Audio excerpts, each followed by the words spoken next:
for your wife. So for my personal point of view, get an ugly girl to marry you. A pretty woman makes a husband look small, and very often causes his downfall. As soon as he marries her, then she starts to do the things that will break his heart. But if you make an ugly woman your wife, you'll be happy for the rest of your life. An ugly woman cook pills on time, she'll always give you peace of mind. If you wanna be happy for the rest of your life, never make a pretty woman your wife. All right. Hashtag Melvin Dassey, folks.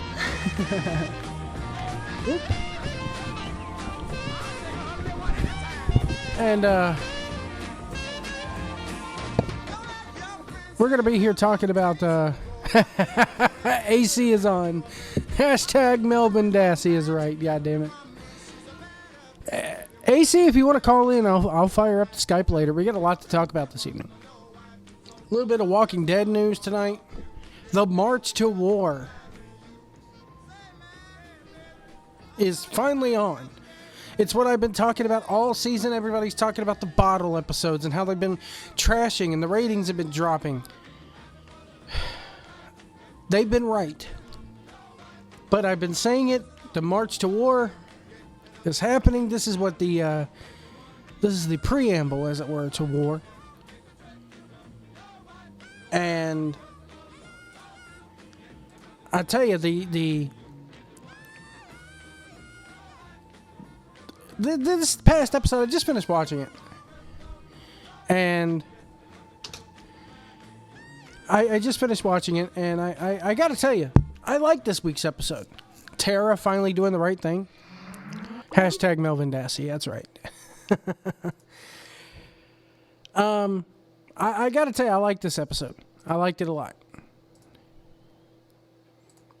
And they finally got the guns. They're finally going to do something. You know, Eugene finally made his heel turn complete. There's no coming back from this. And I loved it. I loved it when Sasha thought that she was actually going to get a fucking gun from Eugene. AC says he's at work and he'll hit it up when we get home. If we're awake, cool. I mean, I'm sick as a dog. I'll be honest with y'all. If you hear me lower the mic and come back up, it's because I'm coughing. I've been sucking on these damn things for like 2 days now. I've been taking Dayquil and NyQuil around the clock. I'll be honest with you, I was sick as a dog sitting in CWF Mid-Atlantic yesterday. By the way, if you'd like to Skype into the show, we'll add you on. Go on there. Go on to Skype. Add Tons of Fun WCW or search for Joe White. We'll add you. We'll put you on. I got AC's favorite t-shirt on tonight. Anyway. I tried to talk to Jeff Edwards today. See if we could get him on. Jeff did not respond. Question of the night. Have you ever seen a crowd pop for a 1 count? Have you ever seen a crowd come unglued for somebody kicking out at 1 during a wrestling match? I thought I'd seen it all. And then I went to CWF Mid-Atlantic last night. The Sandwich Squad, your first annual Kernodle Cup Tag Team Tournament Champions, beating the All-Stars. My thoughts on that is coming up. The match of the night was actually the semi-main event. And what should have been the main event. I'm sorry, it should have been the main event. And I think they knew that after it was over. They had a reason for putting the tag titles on last. Brad Stutz gave an eloquent speech about why the titles went on last, and he was right. I mean, I think they should have went on last, though. The show had a good flow to it. Had a real good flow to it. We're going to talk about that tonight. We're going to talk about Chip Day. If you don't know who Chip Day is, you will know now. You will know when CWF airs that match in a few weeks. And if they're smart, they'll air it sooner rather than later. You're not going to see it before Mania. I actually tweeted at their technical director today. Grant Sawyer.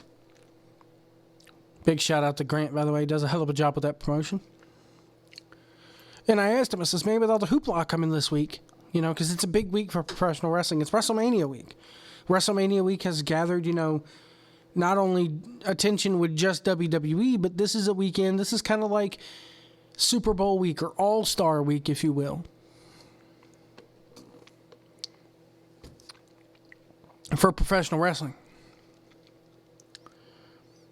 This is Super Bowl week. I will tell you, this is the week when everybody comes out to shine because they got to all try to upstage the E this week. Excuse me. So, this is the week when everybody's got to have their 5-star matches. And I will tell you, last night, I saw a 6-star match. I'll go ahead and say that right now. I got a feeling if Meltzer ever sees this thing, it's a 6-star match. I saw Chip Day and Trevor Lee go about 30 minutes, over 30 minutes, in a match that had no back build whatsoever. Hardly one match to build this up, and that was the 6-pack challenge that aired last week on CWF TV. The 6-pack fucking challenge was the only time that these two had ever faced each other in a CWF Mid-Atlantic ring, to my recollection. And they blew the fucking roof off the joint. Now, there's a couple things I want to preface about this match here. The entire left side of the building was Smark Row, as I'll call it. Smark Row. Kind of wish I would have sat with them, to tell you the truth. But I'll explain what Smark Row is in a few more minutes. It's not a degrading term, because half the people sitting in that row follow me on Twitter, or I follow them on Twitter. I communicate with them on Twitter, and they're very nice people. Former 2-time guest John Filipavage sat in that row last night. This match, like I said, they faced each other in that 6-pack challenge. That was the build-up to this. They did so good and had such chemistry in that 6-pack challenge that's the reason why this match was booked. Grant told me that yesterday.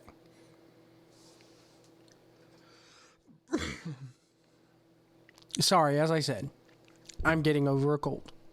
Or trying to get over this cold. But,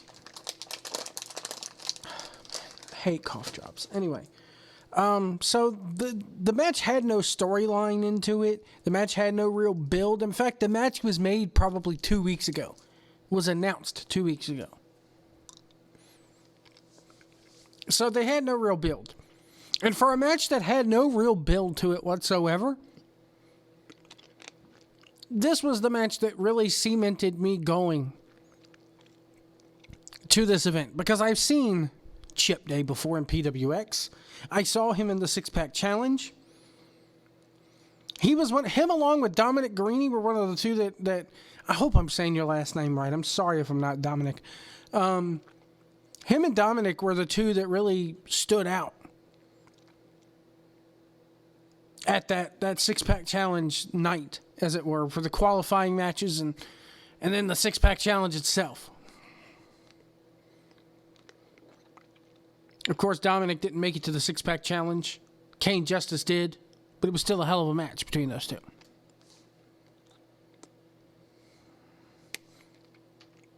So, we have the tournament all night long, the semifinals, quarterfinals, semifinals. The tag team tournament itself, I was not there for night one. I know people who were there for night one. Thought it was very good. I thought as far as night 2 went, I was kind of disappointed that it came down to the All-Stars and the Sandwich Squad, which that was kind of what it was building to, I guess, throughout the week. So it made sense from a storyline standpoint and a logic standpoint. You're not going to have some outside tag team fighting for your tag team, fighting for the Cornado Cup. No, you're going to have it down to CWF guys. It's the way you book a promotion. You give the outside guys some work. You get some notoriety on the YouTube channel. but you don't elevate them up past your hardcore homegrown talent. I get it. But a big part of me was hoping maybe I would see, you know, another team besides the All-Stars in that main event. But I'm glad we didn't. It was a good main event.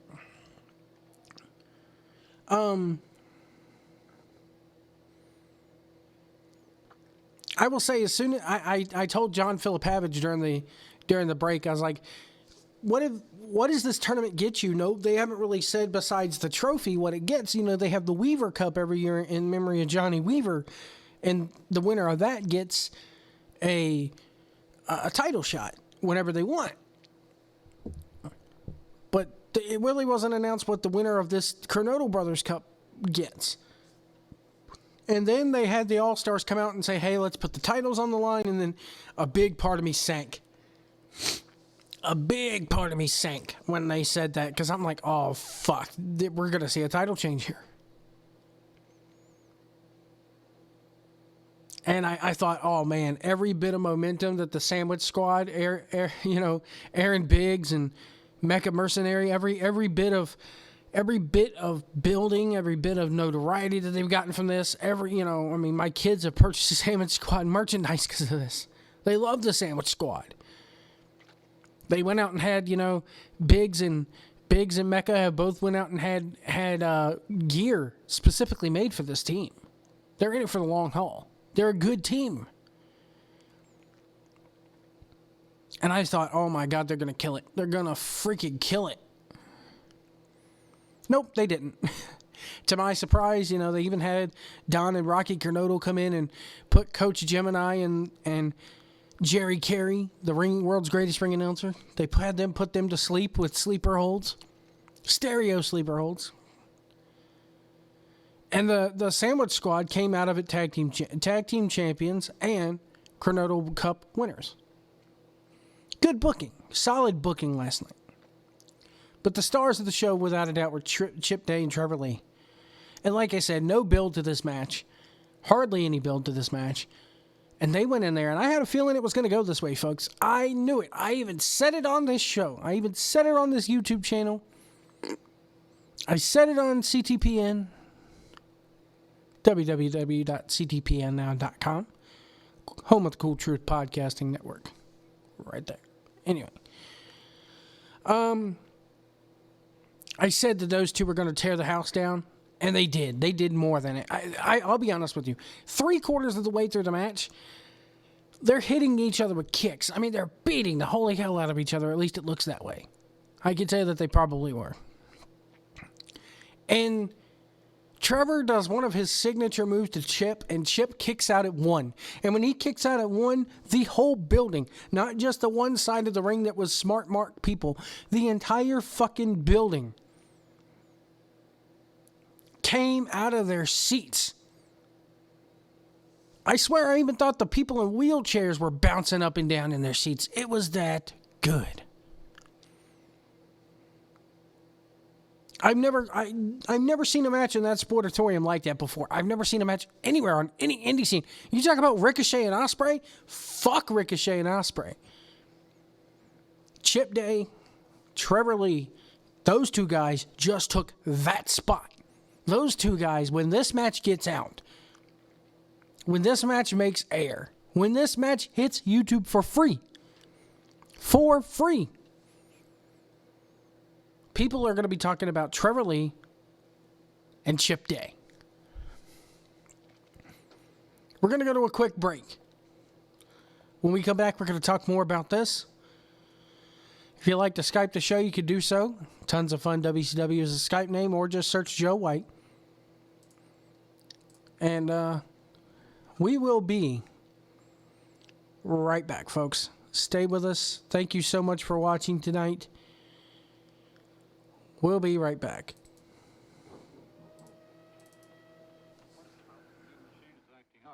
Bars are bigger. Yeah, bigger. What do you suggest? As your immediate supervisor, I needn't tell you the procedure. Call the boss. That's correct. You should only know how much he likes that machine. It's his baby. Rules are rules. Call the boss. Correct. You know, he dedicated that machine to his mother. I think you were on vacation. He loves it very much. Any suggestions? Introducing bigger mounds and bigger Almond Joy. The chocolate's bigger, the coconut's bigger, everything's bigger. My wife. I love her. I hate her. She can eat anything and not gain a pound. Now she's drinking my Diet 7-Up because this taste test proved it tastes better than the other leading diet drinks. Great. Now people who can drink anything are drinking all the Diet 7-Up. Is that fair? There'll be shortages, rationing. Want some ice cream, honey? No thanks, dear. I hate her. Only one taste feels so good. Diet 7-Up. How to start an impressive family art collection. First, find some talented local artists. Then inspire them with Crayola Happy Meal boxes from McDonald's. Every Crayola Happy Meal comes with your children's favorite McDonald's foods, plus an art kit with a McDonald Land stencil and 4 Crayola crayons or a Crayola marker. There are 4 sets in all, a different one each week. With Crayola Happy Meal boxes from McDonald's, it's easy to build a family art collection. After all, you already have the family art gallery. Excuse me, Daddy. Buddy Ebsen returns in a 2-hour NBC family special. A young boy faces the challenge of his life to save his grandfather and their ranch. Stone Fox, Monday. Babies, take your mark. One of these diapers keeps babies so dry, Get set. it'll take on any thick diaper. Go. It's drier than all of them. Ultra Pampers. Even when it's wet, it's dry. Because Ultra Pampers' thin lock-away core locks wetness away from baby. You can pour on wetness, but you can't squeeze it out. The winner over all thick diapers is Ultra Pampers. Even when they're wet, they're dry. The driest. Hey, what a plan for building a perfect cheeseburger. Start with cheese, glorious cheese. A plank of Swiss over here. Ah, a perfect Swiss burger. Cut that cheddar for a bacon cheddar burger. Haul in the Monterey Jack, a perfect Mexican burger. To get your plans, hurry to your grocer's meat or dairy case and enter the Build a Perfect Cheeseburger sweepstakes. You could win a perfect patio and barbecue set. With real cheese, every cheeseburger you build will be perfect. A recent taste test proved that Diet 7-Up tastes better than the other leading diet drinks. Here, let me help you with this. This news may dramatically increase demand. Here you are, ma'am. Oh, thank you. Unfortunately, to avoid a shortage of Diet 7-Up, people who may not really need it may be asked to limit their purchase.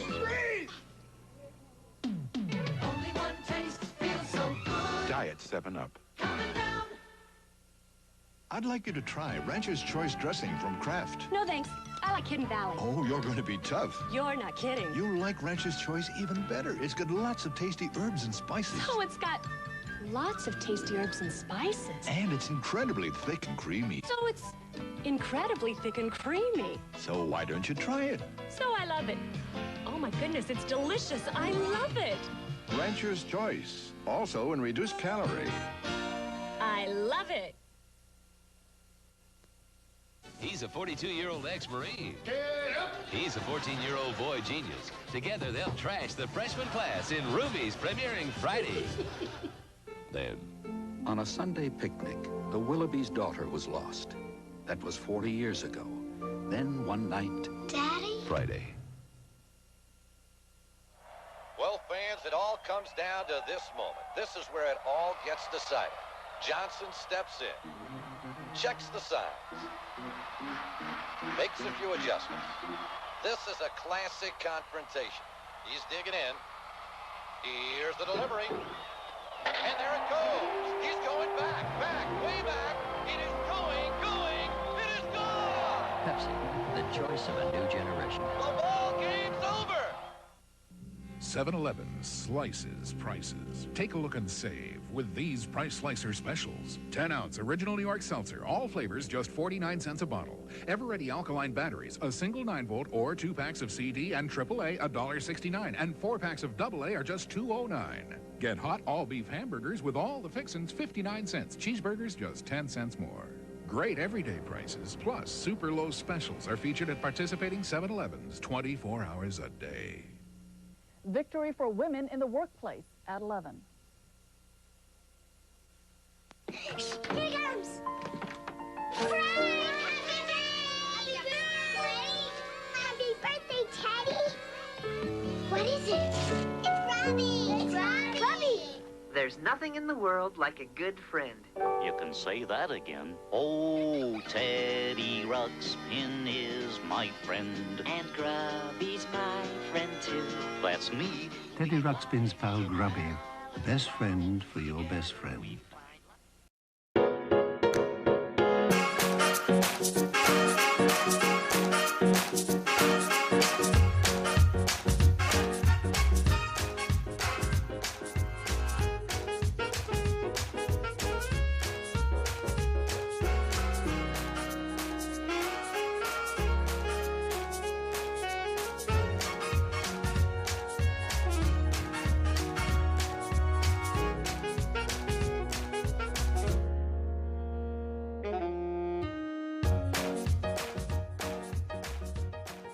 All right, thank you for bearing with us on that commercial break. We are live here this evening. We're going to talk about, I have one wish this weekend. And that wish is to sit there and watch that Chip Day versus Trevor Lee match over and over and over. I swear it was that good. You know, people up in the Northeast, they think they got wrestling. Watch this match. You'll be begging to come down here and see CWF after that. I'm telling you. They had people driving 6-7 hours to see this match or to see this tournament. It was so refreshing to actually see good tag team wrestling, logical tag team wrestling that tells stories, tag team wrestling that makes sense. The Fan Fest didn't disappoint either. The Fan Fest they had, oh my God. I'll tell you, the Fan Fest for me, and I've sat in on a couple training sessions for pro wrestlers before, so generally, yes, they try to learn some shit from whoever's teaching, but it's pretty much, let's get together and hang out, have fun, practice in the ring. And it was like, it was crazy. It was like watching, you know, basically the Fan Fest was wrestlers and their families and you know, chilling out. And because I bought a ticket to that night's show, I got to go to the Fan Fest. And, you know, you had Papa Hales there cutting up and his son Dylan, John Filipavage there. It was kind of like sitting in on wrestling school. Only the wrestlers were cutting up, and it was fun. It was just fun. Seeing them out of that show element was fun. They had the WrestleFest arcade game there. Watching, I posted a picture on my Twitter. White Mike and one of the other wrestlers playing video games in their ring gear. It doesn't get any better than that. By the way, like I said, if you'd like to Skype the show, you can do so. Just add Tons of Fun WCW to your Skype name, or Joe will just search Joe White. You'll find me. Call into the show. We'd be glad to have you on with us this evening. Walking Dead really kind of, you know, next week's the season finale. They're going head-to-head with WrestleMania, so I don't know which I'll be watching. I really don't know. A lot of people disappointed this season about the bottle episodes. You didn't get a bottle episode this evening. The only people you didn't see in tonight's episode were people from the Kingdom. Next week, it all comes together. And I know what you're saying. We shouldn't need 16 episodes of build for it to all come together. But the thing is, that's the way it is in the comics. It's the march to war. Been saying it all damn season. You know, here it is. This is the first season of Walking Dead that I've watched live as it happened. I didn't even get into it until around this time last year, right after the big hoopla was made about the cliffhanger. And then I watched the cliffhanger, and I was like, okay, I might as well go ahead and watch it. And then I finally get into the show, and everybody else drops off.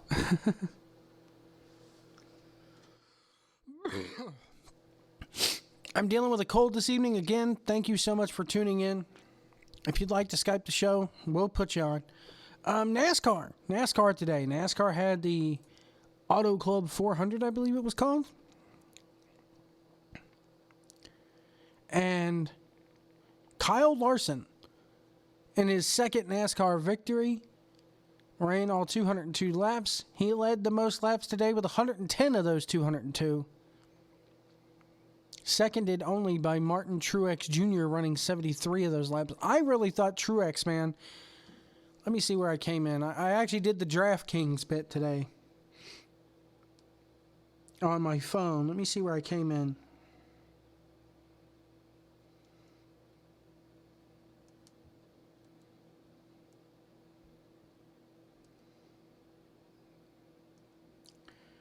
So out of 784 people, I came in 230th. I finished 30 more spots, and I would have been in the money with them, I believe. A lot of people tying for 202. Nobody finished in 200. But I finished, they had 281 points. And I finished up with 276. So that, that shows you right there, DraftKings, man, is it's crazy. The other one, you had to finish it within the top 442nd or 400 or within the top 400 to get any money, and I finished like 2,000th out of like 5,000 people. So DraftKings, baby, they do a weekly free thing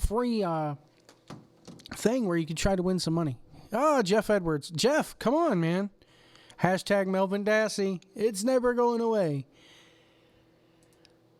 Finally, man, I got you to respond. I sent you a couple texts earlier. What did you think of Walking Dead this evening? You can chat with us there. You can also go ahead and Skype into the show this evening. Got a few job offers this week. I'm not too sure how I feel about this. One of them is a seasonal position for Amazon. Amazon would look good on a resume, wouldn't it?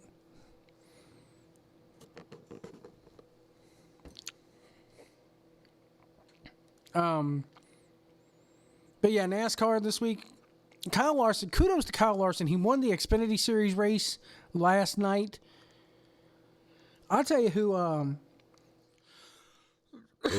excuse me. I'll tell you who really impressed me here was Brad Keselowski.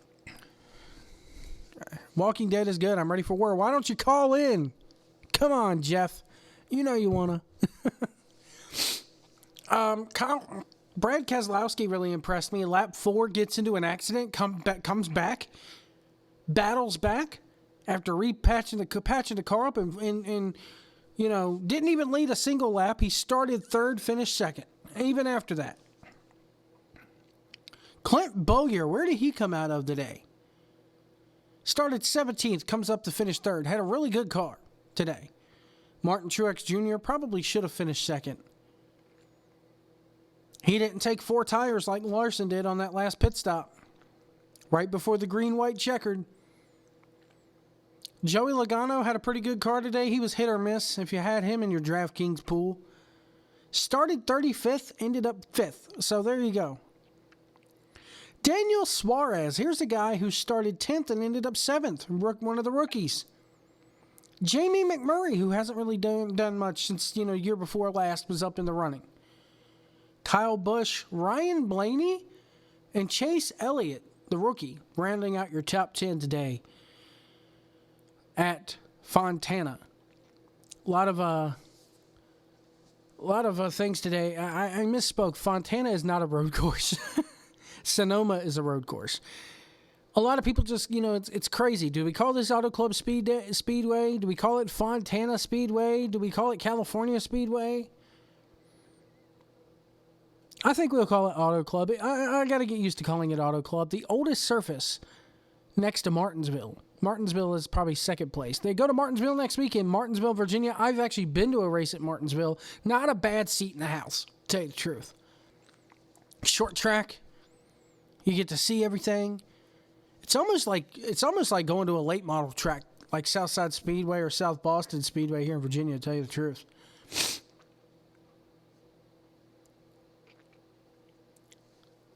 Let me see here. Let me look at the point standings. If we can. Turn left Speedway. Hashtag. Don't make me Skype you, Jeff.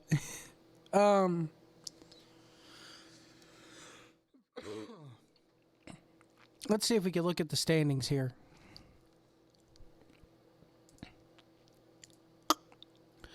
Cup standings as of this week.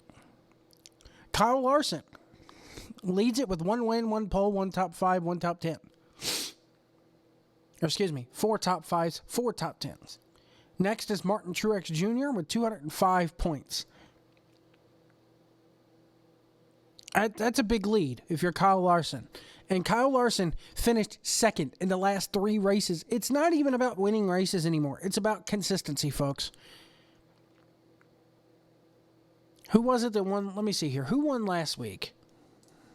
Who won last week? There was a big hoopla last week about Ryan Newman winning the race, but not getting as many points as all the other drivers. It's changed. The driver who wins doesn't necessarily get as many points as they used to. Not with stage racing, folks. It changed the game when NASCAR made this change. Again, I'm fighting a cold this evening. I do apologize if I sniffle or sneeze at you. But your top 5 in points. Here we are, 5 different races, 5 different winners. Those 5 are guaranteed to make it into the chase. And we're talking about Kyle Larson, Martin Truex Jr., Brad Keselowski, Ryan Newman, and Kurt Busch. What a playoff that's going to be. What a playoff. Right now your top 16. After those 5, you got 6th in Chase Elliott, Logano, McMurray, Ryan Blaney in 9th place. Clint Bowyer in 10th. Kevin Harvick, Kyle Busch, Denny Hamlin, Casey Kane, Eric Jones. Trevor Bayne is actually in the top 16 this year. That's big.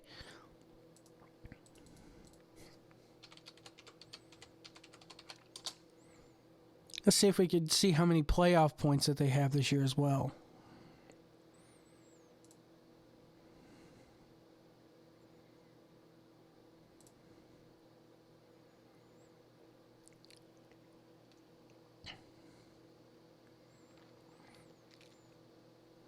So right now, Kyle Larson, like I said, is leading with 243 points. He's got 1 race win, 1 stage win, and 6 playoff points. Chase Elliott is second. The rookie is in second place. Doesn't even have a win this year. What I was reading on ESPN must not have been official. I do apologize. So Chase Elliott's second. Rookie, not even having a win this year, but because he's got a stage win and that playoff point, that puts him in second. Martin Truex Jr. is actually third. Brad Keselowski fourth, Logano fifth. The cutoff is at Trevor Bayne, so. But it's interesting to see that, you don't even have to win to make it in the points anymore. Winning is pretty much meaningless.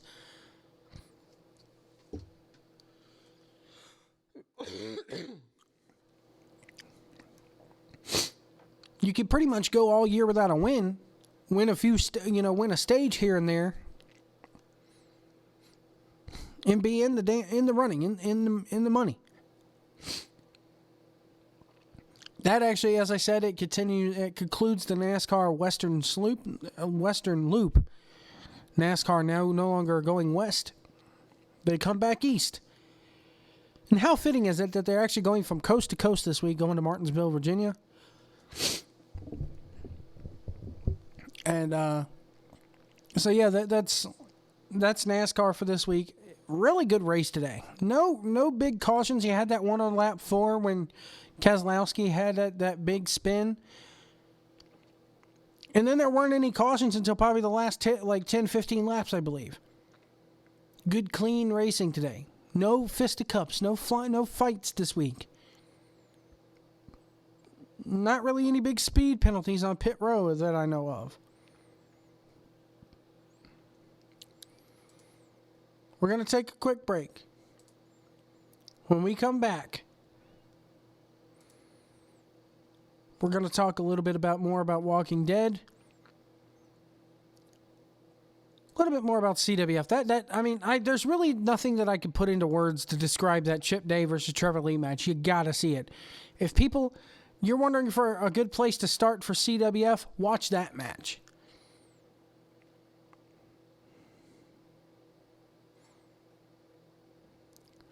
We're going to take a quick break, folks.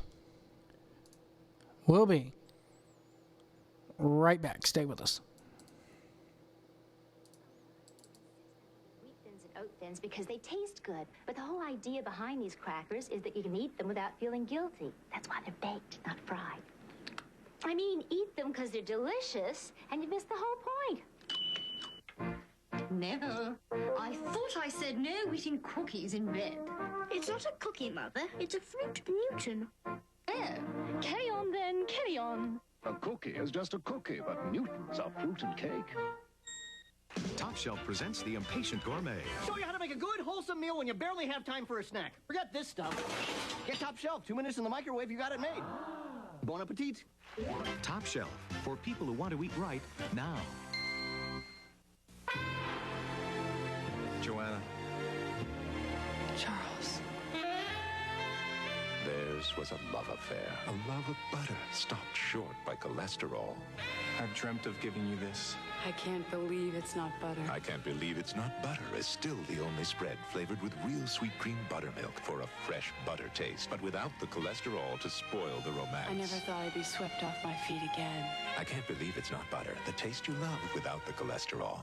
You, behind the coffee cup, show us your Caffrey smile. Caffrey decaffeinates your smile.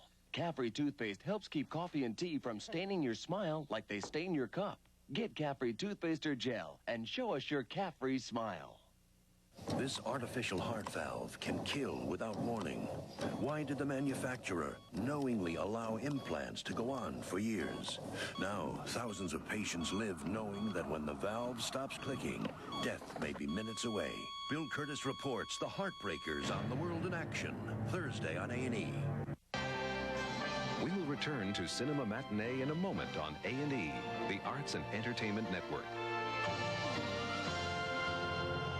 Bookworks of Aptos offers a sensible alternative to the hustle and bustle of other bookstores. Browse, sip a cup of coffee, have a bite to eat, and let us do what we do best. Treat our customers to quality service and a comprehensive selection. Whatever you're looking for, Bookworks has you covered. And if you don't see what you want, we special order. So if you want the relaxed atmosphere of an intimate bookshop with big-time service, selection, and convenience, come to Bookworks in the Rancho Del Mar Shopping Center, Aptos. Be a part of planning the future of downtown Santa Cruz. Vision Santa Cruz is presenting a Saturday workshop series at their Downtown Information Center. Solar access will be the topic on March 16th, and on March 23rd, the focus will be architectural heritage. Workshops begin at 9:30 a.m. and continue until 3 with lectures, tours, and discussion. The program is funded by the Greater Santa Cruz Community Foundation. For more information, call 459-0900. One of these travelers knows that some payphones are connected to operator service companies you've never heard of. Some who can charge 2 to 3 times more than AT&T for long-distance calls. One of them knows a way to avoid being overcharged is to dial 10-ATT0 and the number. Which one knows all this? The one who isn't being taken to the cleaners. 10-ATT0 for fair prices and quality service. We're always there to help. Mama keeps yellow dandy like a dandelion. Oh, you know I love my mama. Mama keeps white, bright like the sunshine. I just want to thank my mama. Clorox 2 Color Safe Bleach keeps clothes looking newer, longer. Detergents alone can leave colors dull and lifeless. Clorox 2 removes stains, makes colors pop. Oh, you know I love my mama. Mama's got the magic of Clorox 2. This isn't what you think. It's a new kind of cold relief. Introducing fast-acting, better-tasting Tylenol Cold Effervescent. Strong, non-aspirin cold relief from Tylenol. The only effervescent cold medicine that speeds 2 cold medicines to your sneezing and congestion, while it sends Tylenol pain reliever to your aching body. New orange-flavored Tylenol Cold Effervescent, part of Tylenol's complete cold relief line. Nobody cares for your cold like Tylenol Cold. I'm Jack Perkins. Please join me for a timely look at political violence as A&E explores the world of terror. Tonight. Commander of the Philippines, overlord of Japan, architect of democracy.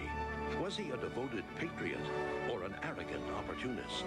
The man behind the legend, when A&E's biography salutes General Douglas MacArthur, an American Caesar. Tuesday on A&E. They buy the thin stuff, they pour it down there, it doesn't do the job, and then they call a plumber. Professional plumbers on Professional Strength Liquid Plumber. The thin stuff goes in there and it mixes with the water. It's just not tough. It's not tough like the thick stuff. Unlike thin, watery drain openers whose power gets diluted in water, Professional Strength Liquid Plumber is formulated thick and powerful. It's like a blob. It goes right through water. Thick so it clings to the hair clog and powers it away. Get the thick stuff in the gray bottle. Don't mess around. The best liquid drain opener is in the gray bottle. Professional Strength Liquid Plumber. Heart disease is the nation's number one killer. You make me feel so young. An estimated 60 million Americans have high serum cholesterol. You make me feel there are songs to be sung. Too much saturated fat may be bad for your height. And every time I see you grin, Bad for your height. I am such a happy individual. For your heart. Even when I'm old and gray, I'm gonna feel the way I do today. 'Cause you make me feel so young. Promise, get heart smart. Take a nap. What a hug. Get a load of him. Well, there's a super party animal. His name is Buzz McKenzie. With a beach inside. Talking about a statue, maybe. Bud Light, he's in a party frenzy. He's Buzz McKenzie. What party-loving, happening dude. Go, Spuds, go, Spuds, go. Bye, Spuds. Call me. Go, Spuds, go. Burt Reynolds, Catherine Bach, Mary Lou Henner, Tony Danza, and... Call me, sir. Let's talk about a statue. Maybe some of you have seen the statue. It was down I-75 between Cincinnati and Dayton, Ohio. It was a 60-foot statue of a man from his chest up. He has arms up in the air like this, kind of a pale yellow color. And it looked like it was going to come up out of the ground to attack the expressway. So consequently, your initial reaction the first time you saw the statue and who the statue was the same word. And driving along peacefully, you see this, you go, Jesus! Now, the statue was owned by the Solid Rock Baptist Church. There's a big pole barn mega church there behind it. It was a big advertising sign for it. The preacher and his wife also owned a Wild West village on one side. They had a sod farm on the other. They have a big swap meet called Trader's World that covers both sides of the expressway with like a big thyroid gland.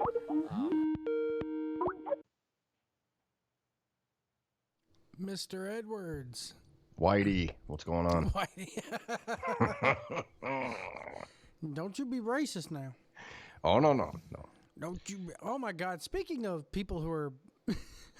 Yes? This is a good segue here. They had the Carnies last night at CWF. Yeah. Who appeared on Ring of Honor TV this week. Y'all, you two were ragging on me about the Carnies, and here they are popping up on Ring of Honor. Let that be a fucking lesson to you that Southerners do know they're wrestling. Anyway. We know you do, White. Anyway. You're just jealous of us Northeasterners. Anyway, they had the Carnies come out. Mm-hmm. And apparently they did the thing last night about how they're all brothers and all this, and they do the classic heel team gimmick, like they did back in the day. I believe the Hollywood Blondes did it once, where they kiss each other right on the fucking lips, and all the crowd goes, "Oh, two guys kissing each other, that's horrible." Back in the day, oh, they're a bunch of queers, Mm-hmm. In 2017, you'd expect that to go away. Yeah. Nope, not in Gibsonville, North Carolina. Does it still get the reaction that it once did, though? Yes, but the thing is then you have... I have a cold, so if you hear me mute my microphone, I do apologize. Because I don't want to cough or sneeze in your ear. Thanks. That's very thoughtful of you, White. Yeah, I'm trying to figure out how I can turn you down. I can turn me down. Yeah, go ahead and turn you down a little bit. How's that? Is that better? A little bit. We're peaking on the peaking on my end. How about now? That's better. Okay. So they do the deal where they kiss each other, right? Right. And I'm sitting second row. People in front of me paid for their fucking highfalutin VIP seats or whatever. Excuse me. Wow. No mute button on that one. Anyway. The F-bomb comes out. Ah, okay. And not the word fuck either. The F-A-G word comes out. That one. And the word homo comes out. Or these two people sitting in front of me, his husband and wife group. This is the same guy who's old enough to be CL Party's fucking grandfather, and he's out there sitting there going, yeah, girl, shake it. Let me see that ass and that skirt. You know, shit like that. Being very fucking disrespectful, honestly. I mean, Chip Day versus Trevor Lee are here putting on a 6-star fucking match that would blow Ospreay and Ricochet out of the fucking water. And this guy's sitting there saying it's boring. I'm going to watch it. Dude, I will watch it. I tried my best to get Grant to put it out today. And they were like, logically, yes, it would be good to put it out ahead of Mania Week just to set the fucking bar for all these indie feds running down there in Orlando. But he's going down to Orlando himself, so logically it can't happen. Plus, it's like, you know, why not let the bar be set in Orlando and then have them go, oh, yeah, look at what we've had in the can for 2 or 3 weeks. You know? Right. So anyway, the Carnies, they hear this. They hear the F-bomb come out and the queer word and all this shit come out. And it's 2007 fucking teen, for crying out loud, you know?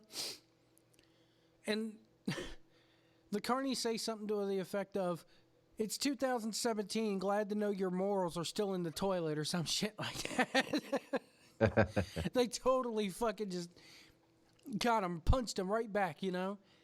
And it's like, it kills me that here it is 2017, and there's still people here in the South that fucking think the way that their fucking ancestors thought. That's the only part of the regular CWF crowd that really pisses me off.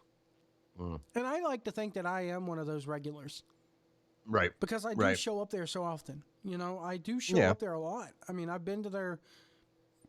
I don't go to the Rising Generation League shows, and I didn't go to the night one of the tournament. Primarily because money reasons, you know. But I like to think of myself as a regular. I know I talk to the people that even work for the promotion regularly on Twitter. I doubt this Cletus motherfucker knows what a Twitter is. Cletus. But that kind of poses me a question that I wanted to bring to you tonight. And I'm glad you came on. I think AC's going to join us in a little bit when he gets off work. Oh, okay. Hold on. I was just cleaning up the house, and I figured I'd go on YouTube, and I saw New Surge Live was live, so I turned you on. Surprisingly, they let me change my name on there to New Surge Live, but they will not let me change the URL until I get at least 1,000 subscribers or whatever. Yeah.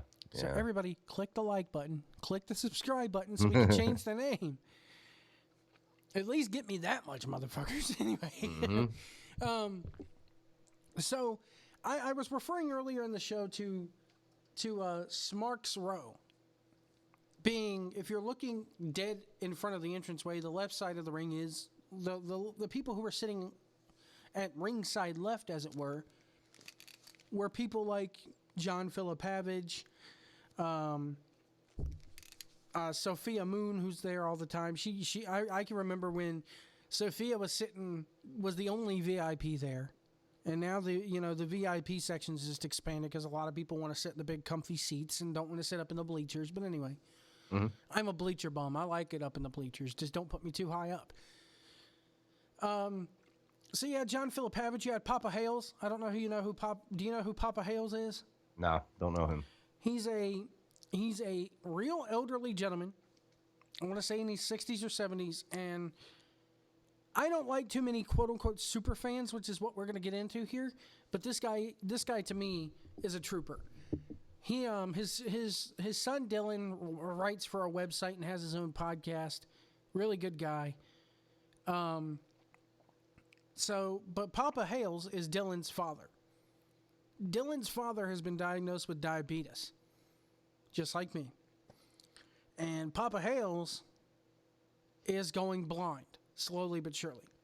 All right. So in the twilight of his life, Papa Hales has done what I've always wanted to do, even, if I wasn't going blind from diabetes. He's making towns, and he even wrote a big, huge article about this called Making Towns. In fact, the name of the podcast that his son Dylan does is the Making Towns podcast. This guy does nothing but travel to fucking indie events across the country. He goes to CWF. He goes to events in Georgia. He'll go out to PWG in California. He's going to be down there in WrestleMania for WrestleMania week and hit as many shows as he can there. This guy is the ultimate indie fan. Okay.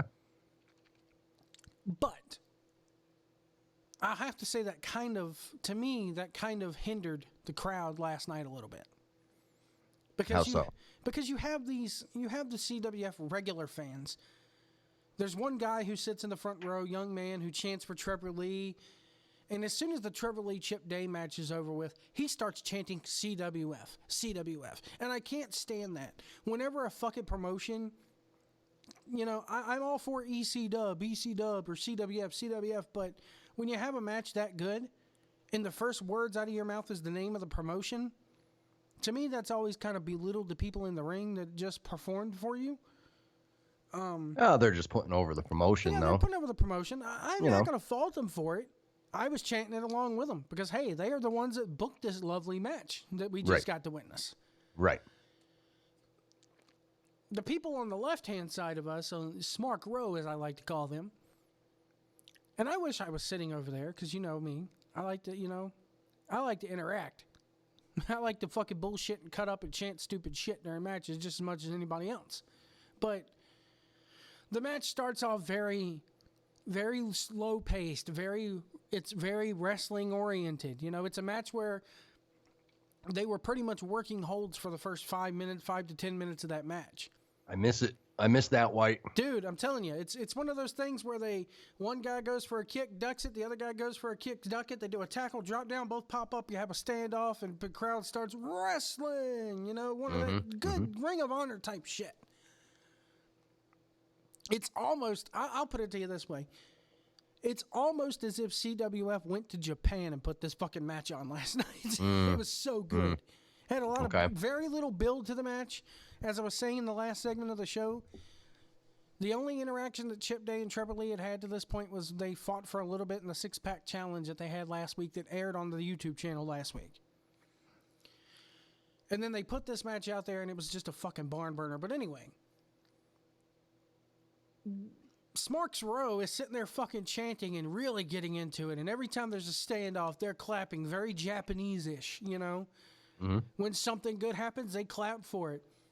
The rest of the fucking building is sitting there, the rest of the building, who happen to be CWF regulars, kind of looking at Smark Row like, who the fuck are these guys?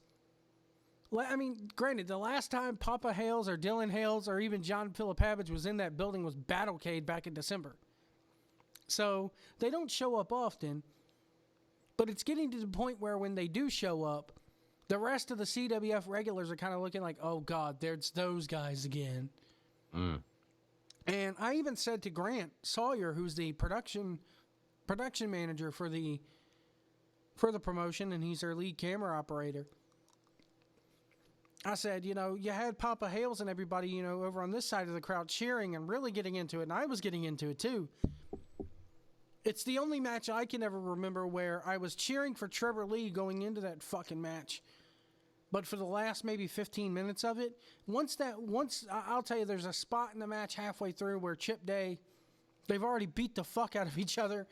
And then Trevor Lee hits one of his signature kicks on fucking Chip, and Chip kicks out at 1. And from Smarks Row all the way over to the other side of the building where the regulars are sitting, everybody lost their fucking minds and started getting up out of their seats and cheering for Chip, myself included. That entire crowd switched in that match. It was one of those epic matches where the crowd starts off for one guy, and then all of a sudden they go for the rookie who they've never really seen before. Sounds like somebody's getting over. Yes, he was. He is over. And so are you saying, like, let's say, might not be the best example, but LA Dodgers baseball. Opening day, they'll show the, celebrities in the crowd and stuff. But, if the Dodgers are, in third place 3 months later, the celebrities won't be there. It's only the hardcore fans are there. Yeah. Is it something similar to that effect is what you're saying? It's something similar to that fact, but then again, also it's like, you had Papa Hales and his row of people. You had Papa Hales, you had Dylan, John Filipavich, Bruce Mitchell from The Torch, who attends just about every CWF show that he can is there. It's the promoter even called him wrestling royalty when he referred to Papa Hales during the Fan Fest, which I don't think he's wrestling royalty. No offense against the guy, but he's not there in that fucking building every fucking show, I don't know whether it hinders a show when you have the super fans showing up. I mean, what constitutes somebody being a super fan is what I'd like to know. It's a good question, because it sounds to me like maybe you're enjoying your punk rock band. It's just yours. It's yours, and you like to hug your punk rock band.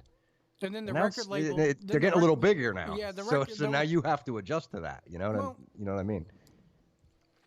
I could see it if they were getting bigger, and then it's kind of like what fucking NWA. Did you ever see the movie Straight Outta Compton? Yeah. Okay. In the movie, NWA plays the skating rink. Yes. And then they get fucking bigger and bigger and bigger, and pretty soon they're playing Joe Louis Arena. Right now, CWF is playing the fucking skating rink. Right.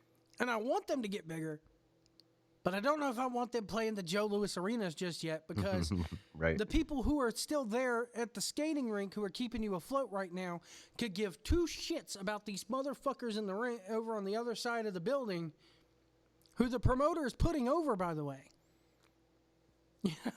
Now, is that a taped show? Yes. Okay, so when they're recording, do they really hype the fact that it's being taped? Yes. Okay. Well, maybe that's part of it too. Get rowdy, get nuts, here we go. Yeah, but they do that every single show. My point is, you had Smarks Row, who is sitting there fucking really getting into it as if it's a Ring of Honor style show. And you got the rest of the crowd who don't know what the fuck Ring of Honor is. If they saw Ring of Honor, they'd probably be like, what the fuck is this? They're just there to see their wrestling, and they can't understand why the other half of the fucking building, that Smarks Row, they can't understand why those 10 to 15 fucking people in that one section are losing their shit, So it's kind of like when they get the more and more of these fans start coming, and I believe I've said this before, is it going to get to the point where either A, they got to get a bigger building, which I think they do, B, it's going to drive the older fans your meal ticket away, because these fucking, how they're going to see it. Oh God, here come the obnoxious wrestling fans who read the internet. Or B, is the product going to change to the Smart Mark style crowd and drive the other people? I don't know where they go from here. They're kind of between a rock and a hard place. It sounds to me like you're saying they're at that point right now. That's what it sounds like. And the more people who tweet about this promotion, I mean, there's an entire community of people who will sit there every Wednesday, regardless of whether they've been to the shows live or not. And I'm one of them that will sit there every Wednesday at 9 o'clock, right after NXT, they're flipping over to that YouTube channel and clicking on that link. And they'll tweet about the show, hashtag CWF Worldwide, and they'll talk about it and everything like that. That's where the You know, their technical director was in our chat room the other night when I was talking about Kane Justice's mom. Which, by the way, Kane Justice was actually really marking out, or really playing up the fact that his mom was in the audience. You know, he was teaming up with Trip Cassidy, I believe, for the tag tournament. At one point, he looks up at the crowd and goes, "Hey, Mom, have you met my friend Trip yet?" They could really do some stuff with that. Oh yeah. With his mom. Whichever way they want to go with it, you know. I think he's turning babyface at one point. Nick Richards, the guy who has, the Lost Cause, and he's really pretty much one of the top 3 baby faces in the company. He won their Weaver tournament this year. He has a title shot whenever he wants to take it. Get really over with the fans. Does an RKO just about as good as Orton does. Mm. And we're sitting there in the Fan Fest last night. Or yesterday afternoon. And Kane Justice is wrestling. Who did he wrestle? The guy's name escapes me. He's on the tip of my tongue. It wasn't Roy Wilkins. Darius Lockhart. He was wrestling Darius Lockhart in a Fan Fest match. There's maybe the building is not even half full. It's mostly wrestlers' families. Like I said in the previous segment, it's as if you were walking into a wrestling training school and they had a match going on for just the hell of it, you know? Yeah. Yeah, I think I'd be doing pre-tapes with Mom, actually. You could make an entire story out of that. Well, it was funny because Nick shouts out as his mom is cheering for Kane. Nick shouts out, goes, "Yeah, nice to see you brung your family along, Kane." And Kane is a heel, and Darius plays a heel. So you have a heel versus heel match going on in the ring. And Kane stops, looks right at Nick Richards, who's a total babyface, and goes, "Yeah, well, at least my family bothers to show up." And the crowd goes, "Oh," just really like, "Oh, he stuck it to you, Nick." And everybody, from their color commentator to everybody sitting there going, well, people who work in the promotion go, "Oh shit, Kane just turned." What type of a heel is he? He plays like a judo character. He's from the Bushido Dojo, and he comes to the ring wrestling barefooted with just tape over his feet, kind of like what Rusev used to do. Okay. And he wears knee pads and the whole 9 yards, and very much MMA style. I mean, if you go back and watch that. So he's kind of like a badass. Yeah, really. Like, I'm going to kick your ass kind of guy. He was a referee a year and a half ago at least. Real white meat baby-faced referee. And he morphed into this seemingly overnight. It's awesome. Yeah, I would so make him, do a pre-tape with him walking into the building, all badassed and focused, and then, have Mom come in through the other door going, "Honey, Kane, you forgot your knee pads," and he just breaks character like, "Son of a bitch, Mom." Mm-hmm. They could really play that up. But it goes against that right there goes against what they're trying to portray, and he was getting over as a badass until his mom started cheering for him, and then the rest of the crowd started following Mama Justice, and to the point where after his match a couple weeks ago, he looked right at her and goes, "Mom, shut up, stop, stop cheering me." But that's pretty cool. Mm-hmm. It's one of those situations where, typically in indie events, when it's wrestler X's turn to go out and wrestle, that's when the family goes into the crowd.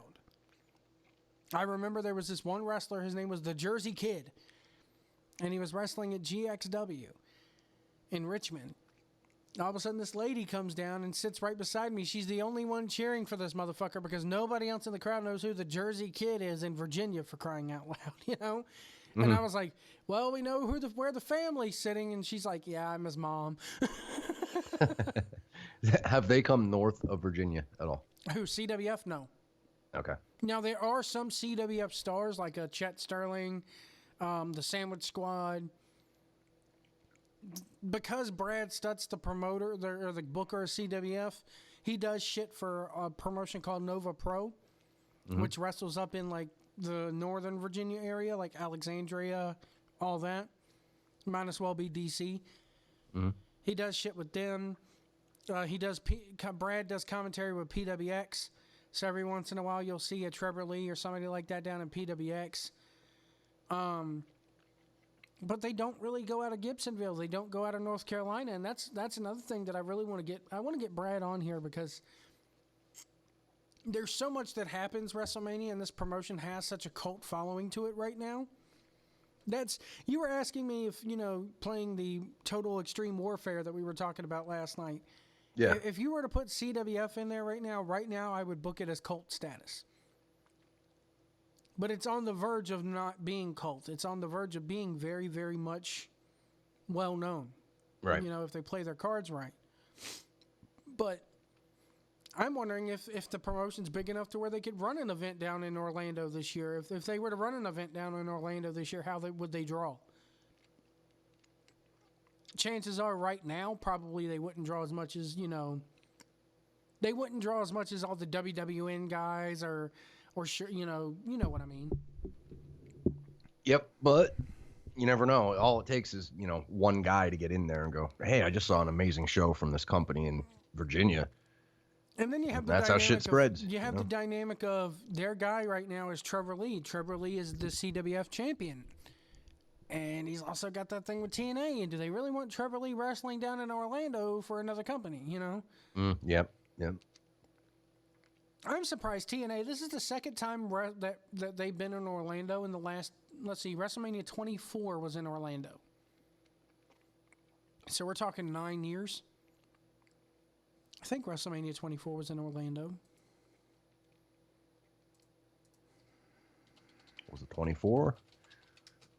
If you say it's 24, I'm going to agree with you. One of them was in Miami.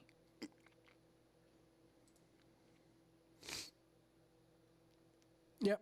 It was in the Citrus Bowl in Orlando. There you go. Because it was the Floyd Mayweather Big Show thing. Right. I want to say 27. 26 was the one in Arizona.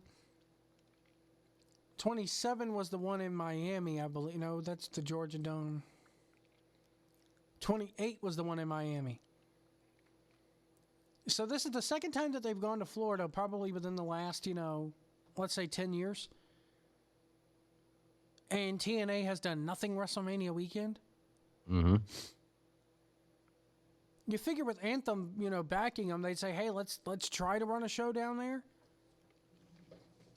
And there was the big hoopla last year. Remember last year that they were trying to get, let's see, where were they at last year? Dallas, I think. Yeah. 31 was San Francisco. 32 was Dallas. Yeah, remember there was a big hoopla last year that WWE was trying to get all the area, all the area arenas to sit there to ban other wrestling events where I believe they tried to do it at the one in San Francisco too. So this is going back, CWF, but for John Filipovich to come down from Lehigh Valley area, he lives in Allentown. I mean, yeah. What else is he watching other than that, or is that it? Does he think that's good that he's driving down there? He think that. Well, I'll put it to you this way: he's kind of gotten into the ends of the promotion, because shortly after he came down for Battlecade, he started putting together video packages for CWF, because his main thing with CWF is you have this wonderful YouTube show, and you could do so much more with it, like do video packages for the Brad Attitude versus Trevor Lee match that happened.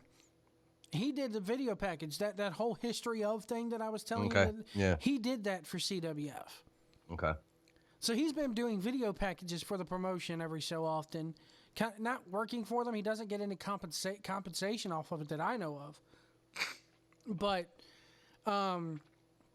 But he's such a fan of it that he's willing to travel down here for it. In fact, he's pretty cool. He goes down to Orlando. He's going down to Orlando just to watch the Evolve stuff, and he's not even going to Mania. He's coming right back. He's coming right back up here, up to the Lehigh Valley on Sunday. Wow. I mean, to the best of my knowledge, he traveled down here. And he's good friends with Dylan too, Dylan Hales and Papa Hales and all them. So, and they're from Georgia, I believe. So they traveled all the way from Georgia to Virginia, to North Carolina. You know? That's interesting. Yeah, that's interesting. You've got people. I think Brad posted that people from at least 12 different states came to watch them this past weekend. Wow. Or he said between wrestlers and fans, 12 different states were represented. That's a sign, White. You better prepare yourself. Because your little baby there's growing up. Yeah. And I don't know if I want to see it grow up and become... I don't know if I want to see it come up and become a Ring of Honor style promotion full of smart marks in the crowd. Right. I hear you. Part of me wants that. Part of me was sitting there going, yeah, there's people around here that talk about wrestling like they read the internet, but they don't know really what the fuck they're reading, you know? Mm-hmm. I mean, you got the one old guy in the crowd that goes, I read on the internet that such and such is going to go wrestle for Ring of Honor. And he's probably never watched an episode of Ring of Honor, you know? Right, yep. And you get the occasional person that shows up with the Bullet Club shirt, and I'll show up with my Too Sweet Me shirt, and they're, you know... I had one little... It was so cool. The last event that I went to, not last night, but the one that I went to before that, there's a dad sitting in the front row, and I got my Too Sweet Me shirt on, and the little kid behind... The little kid that's with him couldn't have been no more than 4 or 5 years old. He looks right at me and goes, Too Sweet Me, and puts up the sign. So he knew. You know, there's people there that do know the ins and outs and do follow the business, but the majority of them only go to CWF. Right. And they're going to see the matches. Yeah, and when CWF travels outside of that building, they don't follow them. Chapel Hill is maybe 30 minutes to an hour away from that building. They're not driving there to see them. Right.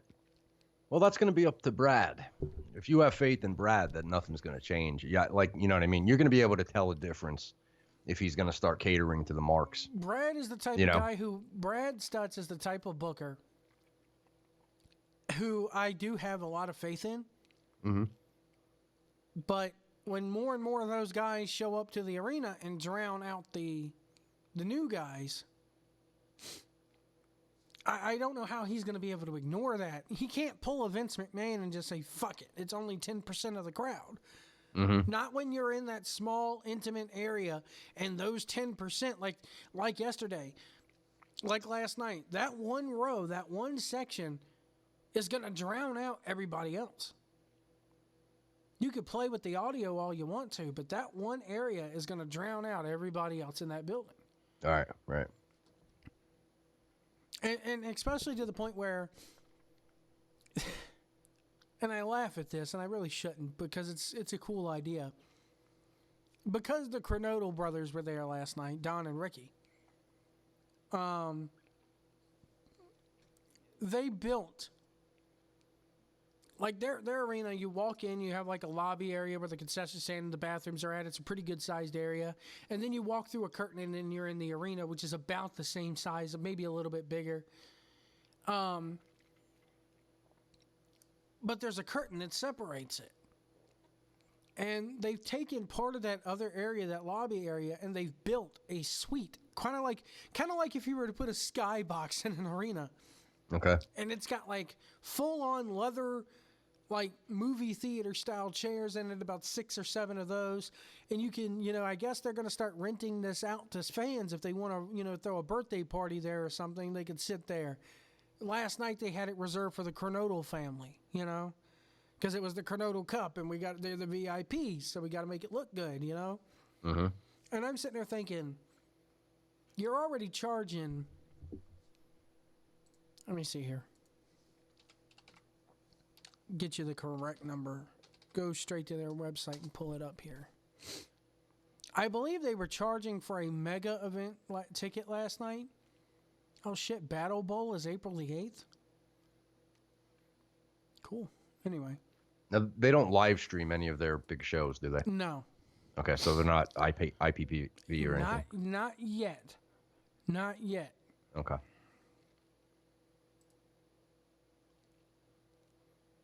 I'll put it to you this way here. For Battle Bowl, Coronado Cup luxury box seating, $299 to rent this damn thing out. And I'll give you an idea of what this looks like here. If you go to your chat, you'll be able to our chat here on Skype. You'll be able to see this. Yeah, please do. They got like leather recliners set up. It comes luxury seating and 3-position recliners, big screen TV with live camera feed of the action. It's not a big screen TV. It's a little wall-mounted 20-inch TV up on the thing. All you care to eat includes concessions plus custom food trays. We will contact you and customize the food to enhance your party. Deli platters, sweets, cupcakes, wings, subs. Servers will bring you drinks and food. You don't even have to leave the box. This is where they always run. That's that's just a small part of the building. Yeah, but it's the building that they're usually in for their shows. Yeah. Oh, white. This is beautiful. Oh my God, are you kidding me? $300? I mean, it's beautiful if you have a couple, guys there. Four guys to split it. That's just for a party of 3. A party of 8 is going to add $200 to that. Oh, let's see this. Oh, I see here. Party of 8, 62 each. Okay. Reserve front row parking. You only have to walk a few feet to the door. You get a photo op with a wrestler. Sit in special display of personal memorabilia from Don and Rocky Coronado must be seen to be appreciated. You can see that memorabilia from any seat in the house. Mm-hmm. So a party of 3 is $300. Yep. But it's all you can eat food. Look at the food. Look at the food. They get it from a local Italian restaurant. Come on. But seriously though, it's like $100. It's $100 a pop. Like, if you have 2 friends. The thing is, you got to think about this. There are some hardcore people out there that are going to snag this up, and they're going to pay it. They will pay. I mean, let's see. There are typically 5 of us. There's no section there for a party of 5. It goes 3, 4, 6, and 8.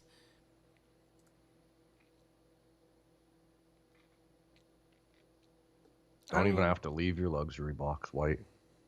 Only thing you got to do is go that little alcove section, that little curtain that's up on the back left of the picture. You go beyond that curtain, you're sitting at the concession stand in the bathrooms.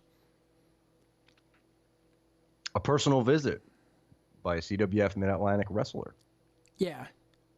White Mike Jordan will come and give you a photo op.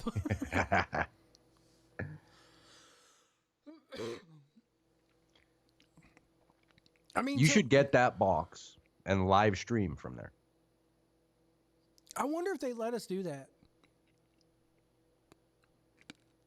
Or if they give you some guys for pre-show interviews. Here's my thing though. Unless you're somebody like a super fan, John Filipavage, Papa Hales maybe. None of the regulars are going to pay for this. Right. I'm not going to do it. I can tell you that now. Not when I could pay. Let's see. For me, my girl, and my son to go to the show last night, it was $35. Throw in a soda for everybody. It was $38. I went out to Red Robin and pretty much ate for about the same price before the show. I get it. It's a good idea, but I don't see this as a moneymaker. And they've spent the last 3 or 4 weeks building this little platform thing. It looks nice. I'll be honest with you. When they rolled back the curtain, all the regulars went, ooh and ah, what the hell is that? Right.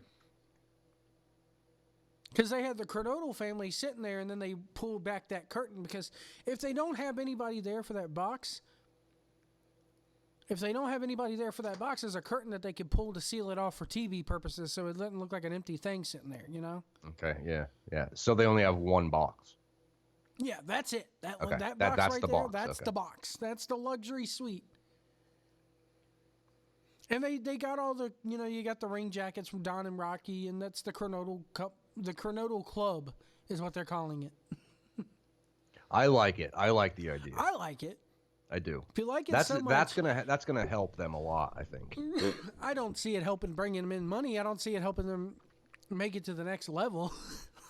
No. But I mean, But how you got to figure how much of those recliners set them back? Probably about $200-$300 a piece. I could tell you this: if two of my friends that I'm thinking of specifically, if we decided to come down for this and we looked at this, I would look at it as like, you get the food, you get, you're there for the show, but you're also making a donation to the company. Yeah, I mean, You know what I mean? So- if you and AC wanted to come down, that's two. My family, that would be 6 people. You're adding 300. That would be about $450 for all of us if we split it, 3 ways. Right. I could see us doing that, and you guys would love it. You guys would Right, have it. But the right. thing is, it's not like you're watching. I hate to say this, and please, anybody at CWF that's listening to this, please don't take this the wrong way. But it's not like you're watching Raw or SmackDown. Well, at least I won't fall asleep then. Yeah, true. You got me. True. You won't fall asleep at a CWF show. No, I know what you're saying, though. I know what you're saying. But then again, if you go to get a luxury box at Raw or SmackDown, you not only have to pay for your tickets, which are going to set you back about that price, but you're also going to have to pay. You're probably going to buy a drink at a collector's cup. You're probably going to go ahead and have to pay for the rental of the skybox too. So it does pan out. But Right, yeah.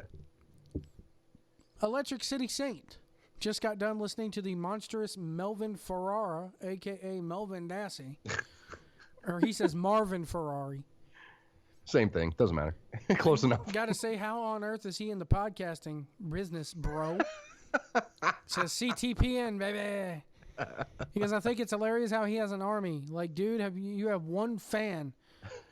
Not even enough for a militia. Yeah, that's funny. Keep up the good work, White. Thank you. Got to have that guy on talk some NASCAR one of these days. Good race today. But yeah, You should get him on, White. I would. If you and AC come down, we want to split this. Let's see. There would be 6 of us. So that's what, 350? No, it's 300, 450. Make sure I got this right. You go $299 plus 150. You divide that by 4, or divided by 3. Excuse me. It'd be $150 each way. Mm-hmm. That includes tickets to the show. And see, that's another factor that I'm not thinking in that I got to remember. That includes your admission to the show. You know? Oh, sure. Right. You get show, you get the food. Their little TV screen is like a little hard cam TV thing that they have on all the time. It's like their main hard camera from up in the crow's nest. 3 position recliners. How long before the Walmart furniture gives out? Servers will bring you food and drink. Those concession stand ladies, they are quite the lookers, let me tell you. Sit in the special memorabilia, so you get to gawk around at the memorabilia. Reserved front row parking. What you want to bet me now? Right next to the handicap parking, they're going to be like VIP only. That's going to piss a lot of the people off because they do have like a lot of handicapped people that go to those events. Tickets will not be mailed. Please bring ID to claim your tickets at the door. There is no formal option to print tickets, but feel free to bring your receipt if you wish. They still haven't sold it out for Battle Bowl. How many seats did you say? 1, 2, 3, 4, 5, 6, 7, 8. Now, how many seats are in the box? sportatorium? Oh, in the sportatorium? Golly. Battle Bowl last year, they were packing them in there like cordwood, telling people to scooch together. Wow. I'm gonna have to start watching it, White. You need to, see man. what the big deal is. I do. Now, keep in mind a normal ticket for Battle Bowl is $10. VIP front row is $25, and I believe you get unlimited concessions with that. Yeah, VIP upgrade front row, second row only. Reserve front row seat, first 24 sit in deluxe oversized padded chairs. And you get all you can eat from the concessions. It's pizza, nachos, and popcorn, candy, and drinks. So to get the all you can eat option is $25. Mm-hmm. But if you want to sit in those comfy recliner seats and not hurt your ass on those bleachers, man.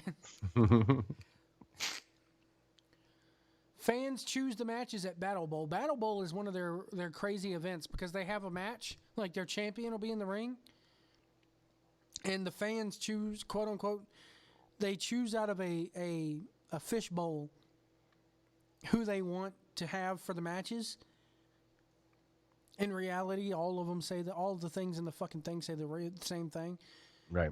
They did the one, I think it was 2 years ago for Battle Bowl. They did the same thing where, hey, you're going to fight such and such. Oh, you want us to draw again? Guess what? This one also says such and such. Right. It's one of their funny concepts. You know, they get the kids from the crowd to choose, and it's pretty cool. And I believe their next set of events, let's see, they keep their website updated quite regularly. What does CWF stand for? Carolina Wrestling Federation. Ah. Okay. So they're going to Chapel Hill. Uh-oh. On Saturday the 29th, it's CWF 80s night. Dude. Dude. We don't even need to do the luxury boxes. Y'all got to come down for that. CWF. And then they also do the Rising Generation League shows once a month, which is where it's like their school shows, where the people that go to the CWF school, they have shows for them, kind of like what CZW does with their Dojo Wars. Mm-hmm. And then they have Double or Nothing at the Hargrave Community Center in Chapel Hill, which they draw a crowd, but they don't draw a crowd. Saturday they do Absolute Justice. And then on July 15th, the Johnny Weaver Cup kicks off. Does your boy Electric City Saint watch CWF? I don't know. Hmm.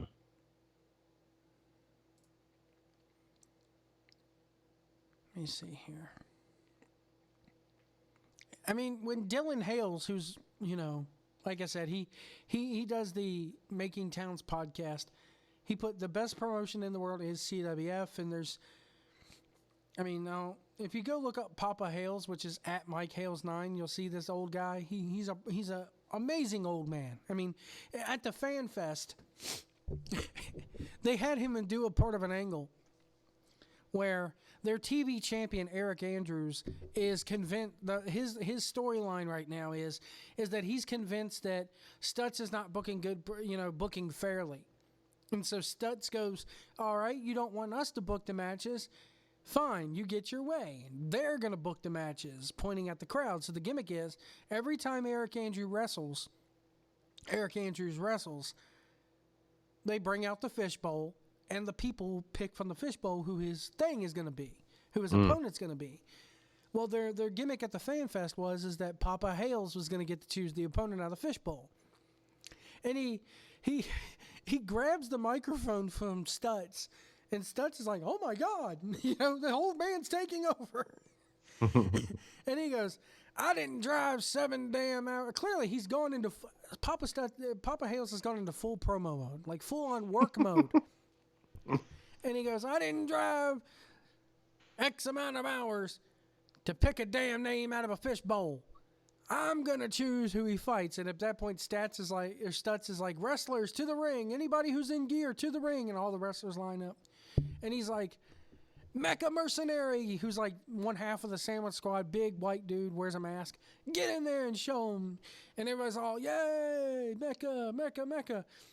Well, then halfway through the fucking match, The Ugly Ducklings are sitting there at their merch table, and they got the Carnies at their merch table. Stutz is out of the ringside area. He has no idea what's going on. All of a sudden, they're jib-jabbing in the ring, and I swear it's like fucking wrestling school. It's like you're watching a training session. It's so awesome the way this happened, and I hope they show it on TV. Or I hope they put it in an episode of Worldwide, because they were filming it. All of a sudden, the Ducklings start chanting, "Lumberjacks, Lumberjacks," and the crowd starts getting in there with them. Finally, Mecca is like, "Y'all want lumberjacks? Fine, circle the ring," and all the wrestlers circle the fucking ring, and we got a lumberjack match that just started. Nice. And so they Listening to the crowd. So they do the bit where they throw the guy out the ring, and they're like, oh, they don't do the WWE lumberjack match where everybody starts beating the fuck out of them. No, they actually throw them back in the ring like what a lumberjack is supposed to do. And they get Eric Andrews out of the ring at one point, and they pull his shirt up over his head like the whole hockey thing. And Mecca points at Papa Hales and goes, "Papa, get in here." Worst fucking chops I've ever seen in my life. But Papa Hales, acting like it's fucking Joe versus Kobashi, gets in there and starts wailing away on Eric Andrews' chest. And then throws him back in the ring. And the way this is set up, they have the ringside area only has 3 sides. The 4th side is the stage where the ramp comes directly to the ring, kind of like what TNA used to do back in the old days. So at one point, he gets thrown out onto the ramp. The only guy there that could get to him is the fucking camera guy. So what's the fucking camera guy Grant do? Grant grabs him and throws him back in the fucking ring. So if they don't show it on, they need to show it at least as like a bonus match or whatever. It was really fun. But I don't know if do you go to any local yokel wrestling shows up there, or do you just make the big towns? No, I haven't. It's been a while since I used to run out, but around here, there's nothing really. Like, I would have to drive down to Allentown to see the Samoans. Where are you and at? I catch them when they come up here. But other than that, it's like, honestly, I'm at a point right now, and I've been for a while. It's like, they'll grab Tyrus, for example. All right, Tyrus was up here last summer. And it's like, do I really want to go drive an hour to see Tyrus? Yeah. You know what I mean? And there's nothing real, like you have CWF Mid-Atlantic, AC has NEW. I don't have something like that close to me. Well, you know what I mean? Where in PA are you? I'm like almost dead in the middle. Like dead center in the middle, almost. I don't know if you want to give the name of the town out on YouTube. It's Danville. Really? Actually. Yes, same as you. Yep. Let me see where Danville, PA is, folks. Yep. Check it out. Montour County. I'm in the heart of Pennsylvania. See where Danville. People mark. Danville is actually the name. If you ever got into Phineas and Ferb, Danville is where they live. Yep. Apparently, there's more Danvilles than you think. God, you're right on the Susquehanna River. Yes. Yeah. So if you can see where Allentown is, if you have a map up. Yeah, I'm getting there. Okay, yeah, you're northeast of Allentown. Yeah. I mean, it's close, but don't get me wrong. Some nights pop up, and I see they have a show, and I'm thinking to myself, okay, this is 2 hours down the show and then 2 hours back. Do I really want to go? You're about an hour north of Harrisburg. Yeah. No wonder you met him in Philly. It's nothing for you to get down there. You're about, what, 2 hours? Oh, yeah, yeah. You could hop a bus and get there. That would take longer if I hopped the bus, actually. Oh, God, yeah. You're about, what, 3 hours from Pittsburgh? Yeah, a little over. I know this. It takes about 6 hours to drive from one side of the state to the other. Yeah. Yeah, well, yeah, you would know that. If you're driving down 80, you know? Mm-hmm. Yeah, but so I'm in a good position as far as oh, you're right off Philly, of Pittsburgh, New York, but at the same time, there's nothing right next door to me. You know what I mean? You're right off of I-80. Good Lord. Yes, I literally live, my house, like, is very close to 80. I've driven past your neck of the woods many a times. Mm-hmm. Trying to think. Yeah, you get up in there. You get up near Pocono and all that. Golly. Yep. Yeah, so we shoot over 80 and catch 476. Takes you straight down to Philly. Nice, easy ride. Full of tolls, though. Oof. Ooh. Yeah, Ooh, yeah. You pay some money on them tolls, especially 80. I'll tell you what. The last time we went when we went down for that show, I want to say it was like we spent maybe $36 in tolls. And I on the way home, I said to DJ Stames, who I went with, I said, "Bro, this is getting out of hand. Like it almost makes me not want to get on the freaking interstate here." Like you're better off. Let me see here. Trying to see my old truck driving days coming back to me here. Okay.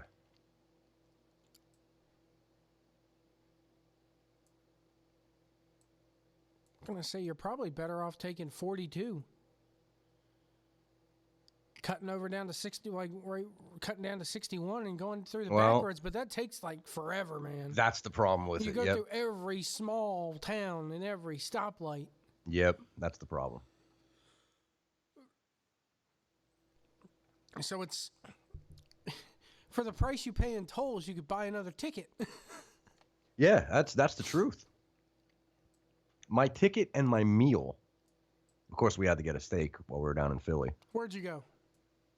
We went to a place on South Street. Jim's. That's my favorite. Everybody's a Geno's guy. I'm a Jim's guy. I'll tell you one, and I actually got the opportunity to go there when I was up there. And the ECW faithful will back me up on this. You go to Tony Luke's. Yeah, Tony Luke is very good too. He's good too. Man, dude, it's almost worth it to catch a fucking bus at that rate. And just leave at noon. You'll be in Philly by the time the show starts. Right. Most of those cheesesteak places are open till like 3 a.m. anyway. Oh, yeah. Some are open 24 hours. Mm-hmm. You get the cheese whiz or no? No, I get provolone on my steaks. I mean, I usually get the cheese whiz, but if they don't have extra cheese whiz, I'll get the provolone on mine. I used to get the whiz, but I'm getting older, White. It hurts. The gut can't handle it, huh? That's right. I also got a parking ticket that day, too. Yes. Yeah. Yep. Got a parking ticket on South Street. Let the meter go, huh? Well, it's not even a meter. They changed their laws down there. It's been a while since I parked actually on a city street. So I go on. 2 hour limit. Exactly. Yeah. I'm like, son of a bitch. So that was an additional $40 that went to my state. Or your Commonwealth. It's a Commonwealth. My Commonwealth, excuse me. Yeah. In addition to the toll roads. See, for me to jump up off there where you're at, the way it's mapping out here for me, I'd hit 81 straight up into Harrisburg, and then good old Route 22 straight up to Danville. Yeah, you could do that. You're about 7.5 hours away. Mm-hmm. Now, if I wanted to go to Philadelphia,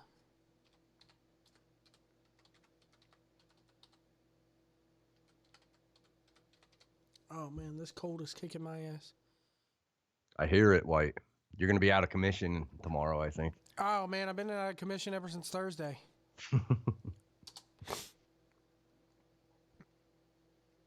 From here to Philly, it's about the same distance, 7.5 hours. Basically take 29 straight up to freaking 95, go through DC and all that shit. I hate that shit. So do I, man. Oh, it's brutal. If it was me driving, I would probably take I would go ahead and take the 29, but instead of going around that damn beltway, I'd probably go straight up probably straight up 15 to 70 and then cut over into Baltimore and go up that way. But anyway, That's your traffic report. That's your traffic report for New Search Live. Right here on the New Search Live traffic copter, right here on CTPN Live, baby. What else? What else are we talking about, White? What else you got tonight? The Walking Dead. How did you watch? I did, yes. Your thoughts? This episode was better than before. There seems like there's a sense of urgency now. Finally. Not a bottle episode? No, that was good too. Yes. Can't say that for tonight. The March to War. It's sad that people are now getting it, and we're in the last 2 episodes of the season. Mm-hmm. It should have been this way the whole time. I do agree with people like that, but in the character development now doesn't. I mean, it does something, but it doesn't. I love Sasha tonight. Yeah. She actually thought she was gonna get a gun or a knife. Yep. Eugene has finally turned heel. Yes, definitely. That was a heel move right there. Well, I'm sitting there watching it. I said to my girl, I was like, she's sitting there smiling because she knows she got the Eugene, right? And she's sitting there smiling, thinking he's going to bring me a gun or a knife. And I looked at my girl and I go, he's going to bring her that pill he cooked up about 8 episodes ago. Yep. Yep. Oh, man. But I'm interested in the you said a while ago, double agent. With Mr. Dwight? Yep, I think we're going to see the Dwight double agent. Oh, we are. It's not happening how it does in the comics, but in the comics, Dwight, I'll put it to you this way. After Negan is removed, Dwight takes over the Saviors and tries to run it legit. That cell that they're keeping Dwight in comes in, if they do it like they should do it, comes into play. Will they do it that way though? Like I think they should? No, I don't think so. I don't think they're doing it.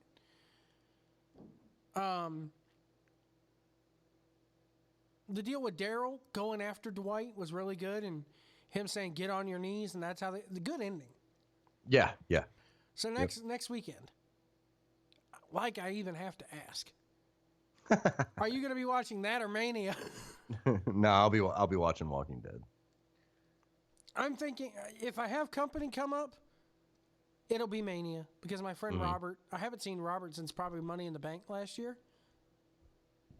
But if he comes up, it'll be Mania the whole way through. God help me.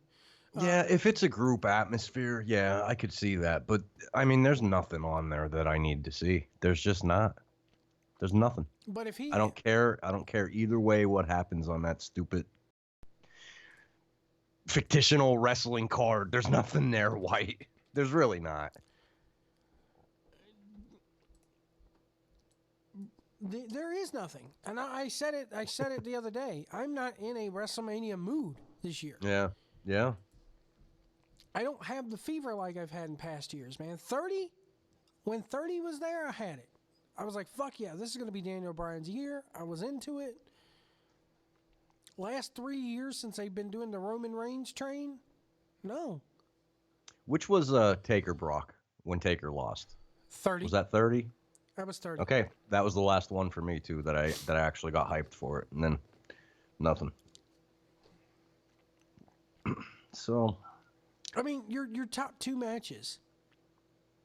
One of these 2 matches are going to main event. You're going to get Bray Wyatt versus Randy Orton, or Goldberg and Brock. Yeah. Orton and Wyatt has the potential with the storytelling that they're doing to be good. The sad part is they've already faced each other before. Mm-hmm. They were in a feud. They had already had 1 or 2 pay-per-view matches, and then Orton then does the whole master-servant bit. Did they put out a match order yet? They haven't put out a match order, but I do have a card here in front of me. Okay, because I have a feeling that match might suffer some time cuts. I got a feeling you're going to see Orton versus Wyatt probably first. Oh, my God. Really? You think they're going to open with that? I think they're going to open with it. Wow. Wouldn't be the first time they've opened with the secondary title. That's true. Goldberg and Lesnar are going to main event this pay-per-view. That's sad. I agree. Yes. And I agree. It's sad. Yeah. And Undertaker and Roman Reigns are probably going to co-main, which is sad. Mm-hmm. And of course, I read an article about WWE officials being concerned, pal. You know how that goes. We're concerned, pal. But they were talking about his hip and how he had a bad night at Royal Rumble, and they're really concerned about the match. And they were saying, everybody thinks that that's going to be the long one before Brock and Goldberg, which is going to be the short one. But they're saying it's not going to be as long as you think because Taker can't really go.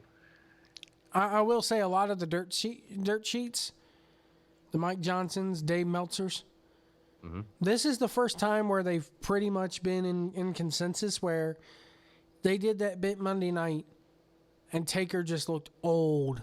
Yes. He looked like he couldn't catch his breath. He had a pot belly on him. He looked old. Yeah. And a lot of people are saying this is Taker's last year. Yeah. Then again, they're also saying that maybe they may be able to get Undertaker versus John Cena next year. Maybe. I don't see it happening. I think he's been on, they're wringing out the sponge. 30 should have been I would say it. they've been wringing out the sponge for the past 2 years. 30 should have been it. Yeah, there's not much water left in there, man. There's not. I think, yeah. If I was him, I would watch myself and go, yeah, I can't do this anymore. Of course, Shane McMahon is going over AJ Styles. And he should because he deserves it. He deserves it. He came back. The prodigal son returned. He earned it. You messing with Magic Mike, bro. Hashtag Melvin Dassey. You know what, you're white, bro. How about that show last week, man? Dead air, pressing buttons, playing commercials, paying the bills, quote unquote. Yeah, what the hell was going on What there? bills man? are you paying? Damn sure not your rent because you live in your mom's basement. My God, I thought some shit that we've done on CTPN was bad. No way. The classic episode of New Surge Live sounds better than that. That's up It on does. CTPN. It does. I give you props. And Yep. and I'll put it to you this way. I even say in the intro, the audio's so bad it sounds like we're in a fishbowl. It sounds And like we're underwater, and it still sounds better than his shit. Yep, absolutely. I didn't listen to the whole thing, but I did check it out. The intro and then the start of it. And no, it doesn't sound half as bad as Raw. I mean, no offense if he's listening. Nah. But, Bayley versus Charlotte versus Sasha versus Nia Jax. To me, this should be the 4 horsewomen. Finally getting their just due. But no, because she's on a different show, the Irish Lass Kicker doesn't get her due because it has to be for the Raw women's match. Nia Jax taking the pinfall. Would you agree? Oh, yeah. Okay. There you have it. So I'll tell you right now, Charlotte's going to pin Nia. Yep. Charlotte's going to come out of this pay-per-view winning the belt, ladies and gentlemen.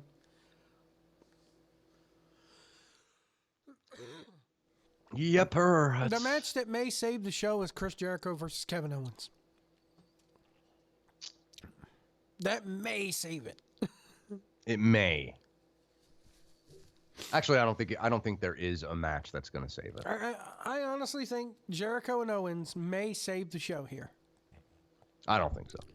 It's definitely going to be match of the night. John Cena and Nikki Bella versus The Miz and Maurice. Who the fuck cares, man? Nobody cares. Dean Ambrose versus Baron Corbin. Who the fuck cares, man? Baron Corbin. I think you could say that about every match, probably, except for legitimately, just based off their booking of the shows. Everything except for the women's match and Jericho Owens, because they spent a lot of time on Jericho Owens. Here it is. The pay-per-view is this Sunday. Get this. Alexa Bliss defends her title against Becky Lynch, Natalya, Mickie James, Carmella with James Ellsworth versus others to be announced. They haven't even gotten their match card straight, and they're a week before the show. Wow. Neville versus Austin Aries for the Cruiserweight title. It's going to get no time. See, I thought that would be good, but then you guys set me straight when you said, no, there's not going to be any time. No, there's not going to be any time. And I thought, yeah, they're right. What am I thinking? Luke Gallows and Carl Anderson versus Enzo and Cass versus Cesaro and Sheamus for the Raw Tag Team titles. What do you want to bet me this is on the pre-show, buddy? Hey, I caught Aries. Who did Aries work this week? I don't remember. I don't even think I watched can't even it. remember. He was working somebody, and then Neville came out, and they exchanged promos. But whoever he was working, I took a look at Austin Aries, and I haven't seen him wrestle since TNA. He doesn't look good to me, White. He was damn good in NXT, and then, like I said, anybody who comes up to that main roster from there gets totally fucking deflated. So, like, I don't get it. He looked very clunky. It was what's his name? The Tony Nese. Tony Nese. And I thought, shit, Tony Nese is out working Austin Aries. What's going on here? Every cruiserweight match on this show every week, even because the cruiserweight matches on Raw are there as advertisements for 205 Live, which nobody watches. Okay. And every fucking cruiserweight match on Raw, at least, is clunky. All right. Well, all right. And then you got the Andre the Giant Battle Royal, which the only 4 people that they've announced for this damn thing are Mojo Rawley, Apollo Crews, Kurt Hawkins, and Big Show. Jeez. Are you ready for WrestleMania, pal? That was a pre-show last year, wasn't it? What, the Did Battle that Royal? air? I think the Battle Royal did air last week on the main show. It kicked it off because Corbin won it. Okay, you're right. Who's going to be the NXT guy to win this one this year? Is this where they throw Nakamura in? You never know. Maybe that's why they're keeping the entries under wraps. And I can see the IWC the next day, the Internet Wrestling Community the next day. How can they raise Nakamura with putting him in the goddamn Battle Royal? I'm going to sit in my mom's basement and type on my keyboard. Who is the NXT champ right now? Right now it's Bobby Roode. Okay. All right.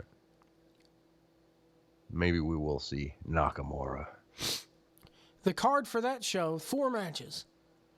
Okay. Andre Cien Almas, who is now unmasked and is a heel, versus Aleister Black, who is Tommy End from the UK. Very good worker. Oh, okay. I know Tommy End. Who's the other guy? Andre Cien Almas is La Sombra from Mexico.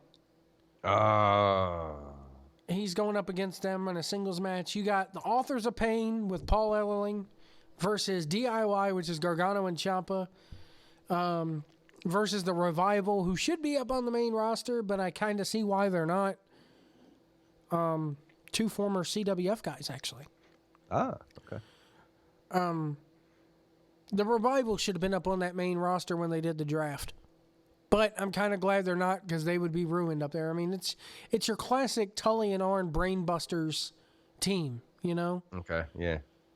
But they would be ruined. And you got Asuka versus Ember Moon, who, Ember Moon, let's see.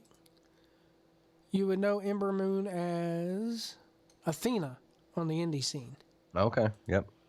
All right. And you got Nakamura versus Rude for the title. If Bobby Roode loses, you're going to see Nakamura on the Raw after Mania. I'm telling you this. If Rude loses? Or, excuse me, if Rude wins. Sorry. Okay, that's what I thought you meant. I would agree with that. Either way, I think you're going to see, the night after Mania, I think you're going to see Balor come back. They're going to put Nakamura on SmackDown. I'm telling you that right now. Mark my words. All right.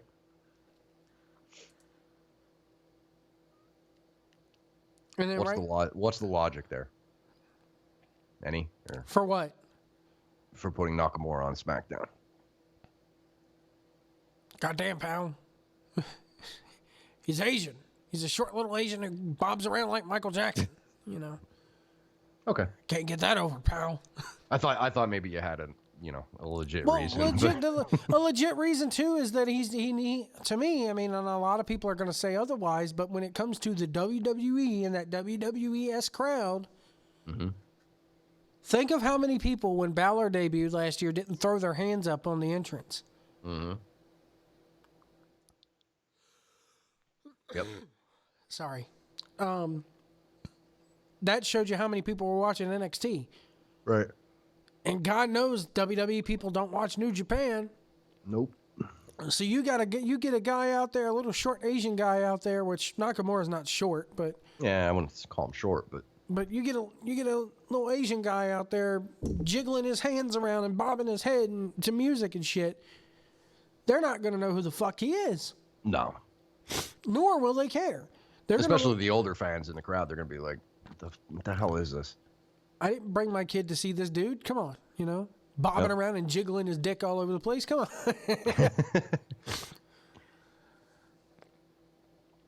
I mean, I'm telling you, that's how it is. A lot of people are going to go, Joe, you don't know what you're talking about. It's fucking Nakamura. He'll get over everywhere. No, he won't.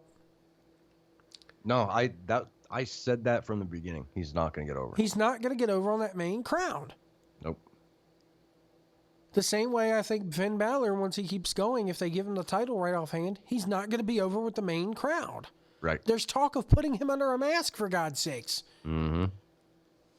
Mm-hmm. Joe, it's why managers are so damn important.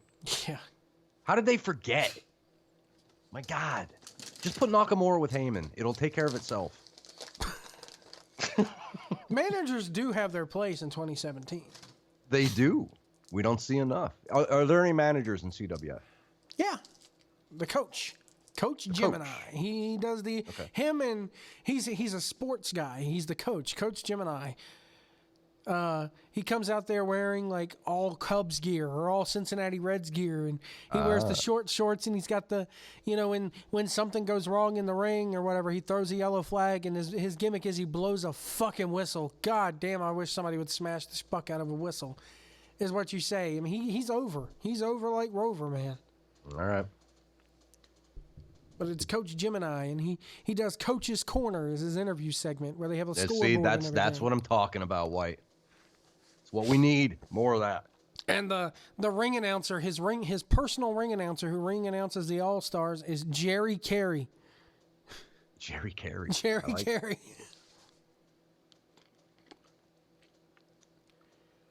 Yeah, managers is a lost art, I think. You got Ellering coming back to do, the Authors of Pain, but nobody's going to know who the fuck, even though, and that's what kills me. They got how many millions, a million plus subscribers to this network? And us smart fans, when they first launched the network, they're like, fuck yeah, Attitude Era, Mm-hmm, yeah. We could go watch old Smoky Mountain. We can go watch fucking old NWA shit. Yep. What they don't realize is they've alienated and brainwashed the current audience so badly that when they get on there and they realize, oh, it's not in HD, it's all blurry, I don't want to watch that, These of course, guys like you and me love that stuff. These fucking millennials don't want to get on there and watch old episodes of Nitro. So they're not going to go back and watch old episodes of anything else to realize who Paul Ellering is. They're not even watching NXT, and that's about as hip as anything gets on that network. Mm-hmm.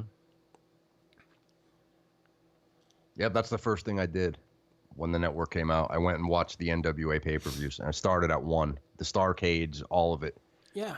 Because I never got to see that shit, The first thing I watched is, to me, my favorite WrestleMania of all time.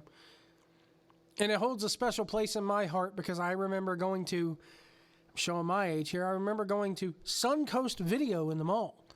Wow. And buying WrestleMania 14 and the Austin versus McMahon on VHS.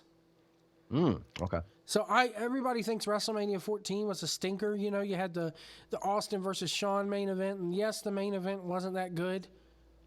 I love it. I love that match. Shawn wrestling with a fucking broken back, for crying out loud. Yeah, that was a good one. I wouldn't shit on that. You had Cactus and Terry Funk versus the New Age Outlaws before they joined DX. They would join DX officially the night after.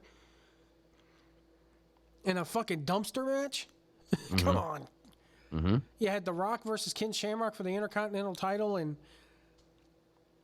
Shamrock actually wins the match, but then they pull a dusty finish where Shamrock belly to bellies all the officials in the suits and everything, so they reversed the decision. Oh, yeah. Okay, I remember. Yep. The opening match to that was a 15-team tag team battle royal, which the Legion of Doom making their comeback with Sonny as their manager, go on to win it. Yep.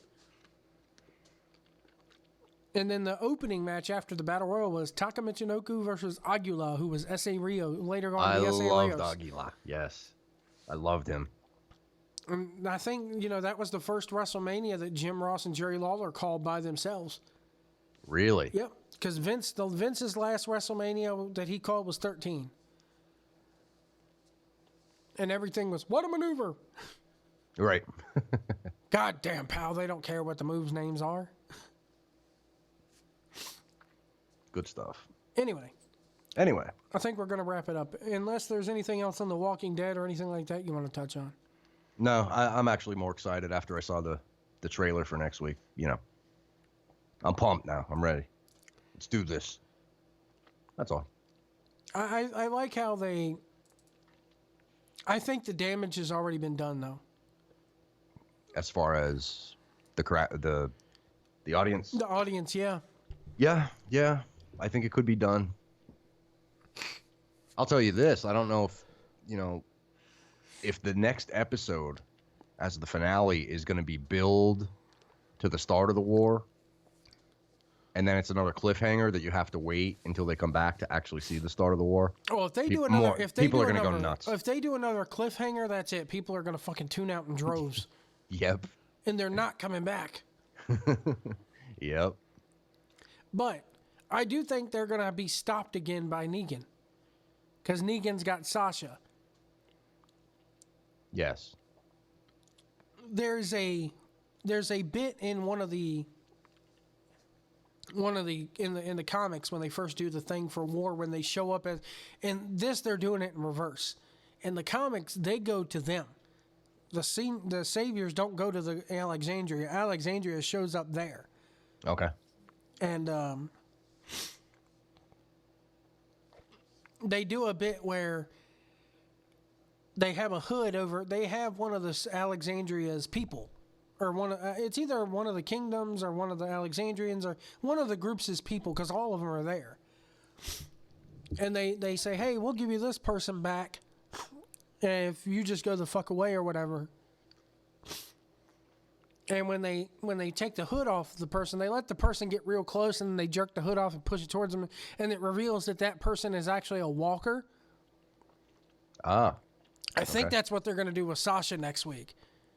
I think Sasha's already taken that fucking pill. By the time we get to next week's episode, she's already going to be taking the pill, and she's going to be dead, and they're going to show up at the damn gates of Alexandria with her in tow as a walker, but they're going to have her hair hooded to where you won't know until, the battle starts, That's pretty cool.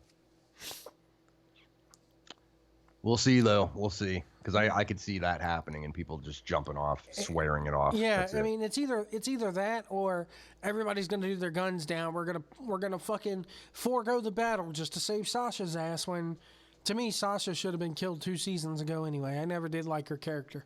Yeah, I agree. I never got invested in her. I'm still not. Here's what kills me about that show, and I said it last week. It's not the Rick and Daryl show. All these, I'm going to use the term again, the hated term. All these fangirls out there wish it were the Daryl and Rick show, but it's not. It's, and the comics aren't either. Daryl isn't even in the comics. So a lot of people are sitting there going, there's no Daryl this week, and there's no Rick this week, and it focuses on one person, and I don't like it. I'm like, it's not the Daryl and Rick show. Jon Snow isn't in every episode of Game of Thrones, for crying out loud. I don't know why you say that. Why do you say that? Why do I say what? That it's not the Daryl and Rick show? No, say the Jon Snow part again. Is Jon Snow and I know this because I know at least in season so one. You're going off the heartthrob type. Yeah. Fangirl shit. Okay, yeah, I got you. and it's true with this. It's Daryl and Rick. That's all we care about. Mm-hmm. Yeah, I got you. I could see that. Jon Snow's not in every fucking episode of Game of Thrones for crying out loud. He's not. Right. It's not the Right. Jon Snow hour, you know? No, it's not. It's not the walking Rick and Daryl.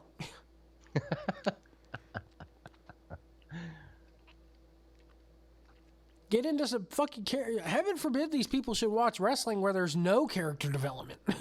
Yeah, oh my god. Well, that's why nobody watches it. That's why Southpaw Regional Wrestling was created. That's right. I like how they cut back to Tex Ferguson after he's like, "Oh, what am I gonna do?" I just kept rewinding. "Oh, what am I gonna do?" Just the way he says it is priceless. Everybody in that did such a great job. Cena, I don't know if you would agree with this or not, but all the people involved in that were more entertaining than they actually are on the wrestling shows. The first time, yeah. I mean, I want to see Tex Ferguson take on Chad Too Bad. Mm-hmm. I want to see Ziggler in that role that he plays, whatever his name is.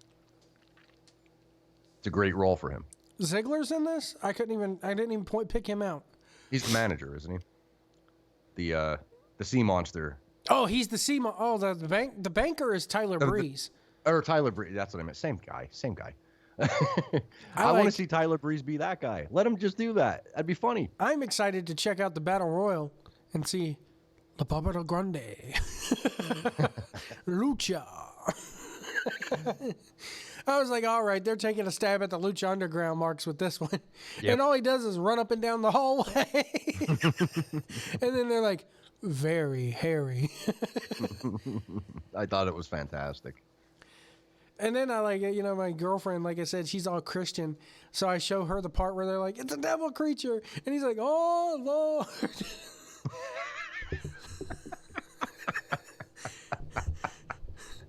Fucking Clint Bobsky, Chris Jericho. There was something like from Fashion Week that took place, and one of these girls is wearing like a very flowery sports coat. And I retweeted the picture and tagged Jericho in it. And I was like, this looks like something Clint Bobsky would wear, doesn't it? Nice.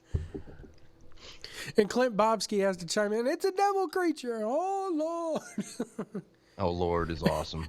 He goes, I will win this for all the people in the southern countries.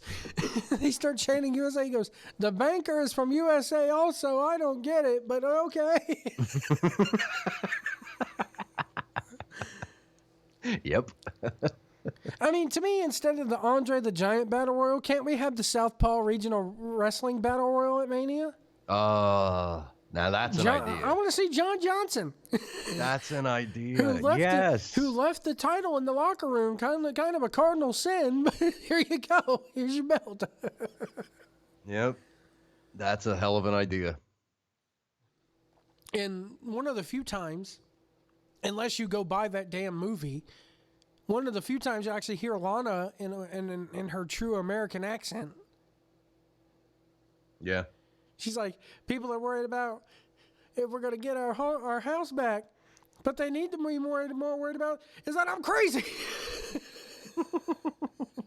He goes, you look mighty good for living on the streets for a week. It's fantastic. Oh, man. They need to find another videotape. In fucking Lance Catamaran, sometimes I take the checks from my checkbook and staple them to my face. I thought he was phenomenal. Oh, man, it's the best thing John Cena's ever done.